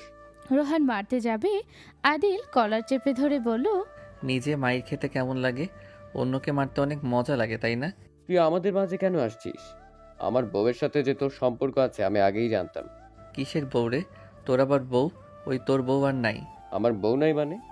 আদিল পেপারটি টেবিলের উপরে রেখে কলম হাত দিয়ে লাথি মেরে সামনে ফেলে দিয়ে বলল, সাইন কর। সাইন কেন করব?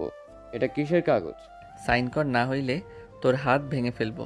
আদিল রোহানের হাতের আঙুল একটা ভাঙতে গেলে রোহান তাড়াতাড়ি করে সাইন করে দিল। আদিল নিধিকে বলল, ডিভোর্সের কাগজ তুমি সাইন করে দাও। ভাবি করে দেন, আর তাকিয়ে থাকবেন না। যে ছেলে বউকে সম্মান করতে পারে না বয়সের বড়র জন্য, আর দাঁড়িয়ে থাকবেন না, সাইন করেন। তুই সাইন করবি না, তোকে আরো শাস্তি পেতে হবে। নিধি সাইন করে দিল এক এক করে। রোহান মারতে যাবে, নিধি সজোরে থাপ্পড় মেরে বলল, একদম আমার শরীরে হাত তুলতে আসিস না, হাত ভেঙে ফেলবো। আমি তোর স্ত্রী নই, এখন আমি বেগানা নারী।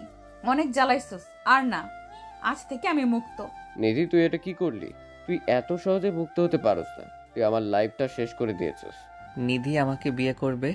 আদিল নিধিকে প্রপোজ করলে নিধি আদিলের হাত ধরে বলে, হ্যাঁ, আমি তোর সাথে সারা জীবন থাকতে চাই। তুমি রোহানের মতো না তো? কখনোই না, আমি তোমাকে আমার মনের রানী করে রাখবো। তাহলে আমি রাজি। কাজী সাহেব, ভিতরে আসেন। কাজী সাহেব ভিতরে আসলো। আদিল নিধির বিয়ে পড়ানো শুরু করলো। রোহান রাগে ফুঁসতে লাগলো। নিধি আদিলের বিয়ে পড়ানো শেষ হলে আদিল বলে ওঠে, আজ থেকে নিধি আমার স্ত্রী, আজ থেকে তুই ওকে ভাবি বলে ডাকবি। আদিলের কথা শুনে রোহান রেগে দৌড়ে গিয়ে টেবিলের ওপর থেকে চাকু নিয়ে এসে আদিলের পেটে মারতে যাবে, সাথে সাথে আদিলের আব্বু হাত ধরে থাপড় মেরে বলল, এত বড় সাহস তোর! আমার বড় সন্তানকে মারতে চাস? বড় সন্তান মানে?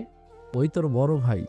তোর সাহস কি করে হয় বড় ভাইকে মারতে চাস? তোকে কিছু বলি না দেখে একদম মাথায় উঠে গেছস। আমি তো একা, ওই আমার বড় ভাই কিভাবে হয়?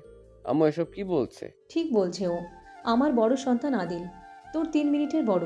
নিধি রোহান অবাক হয়ে তাকালো আদিলের দিকে। রোহানের হাত থেকে চাকু পড়ে গেল।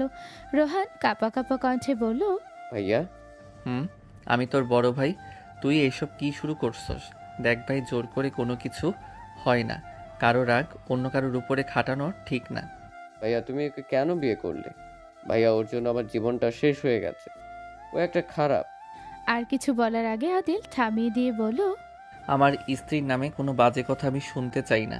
তুই যার জন্য এমন করছিস তাকে যদি তোর কাছে ফিরিয়ে দেই তাহলে তো তোর আর কোনো সমস্যা থাকবে না, তাই না? মানে? নদী।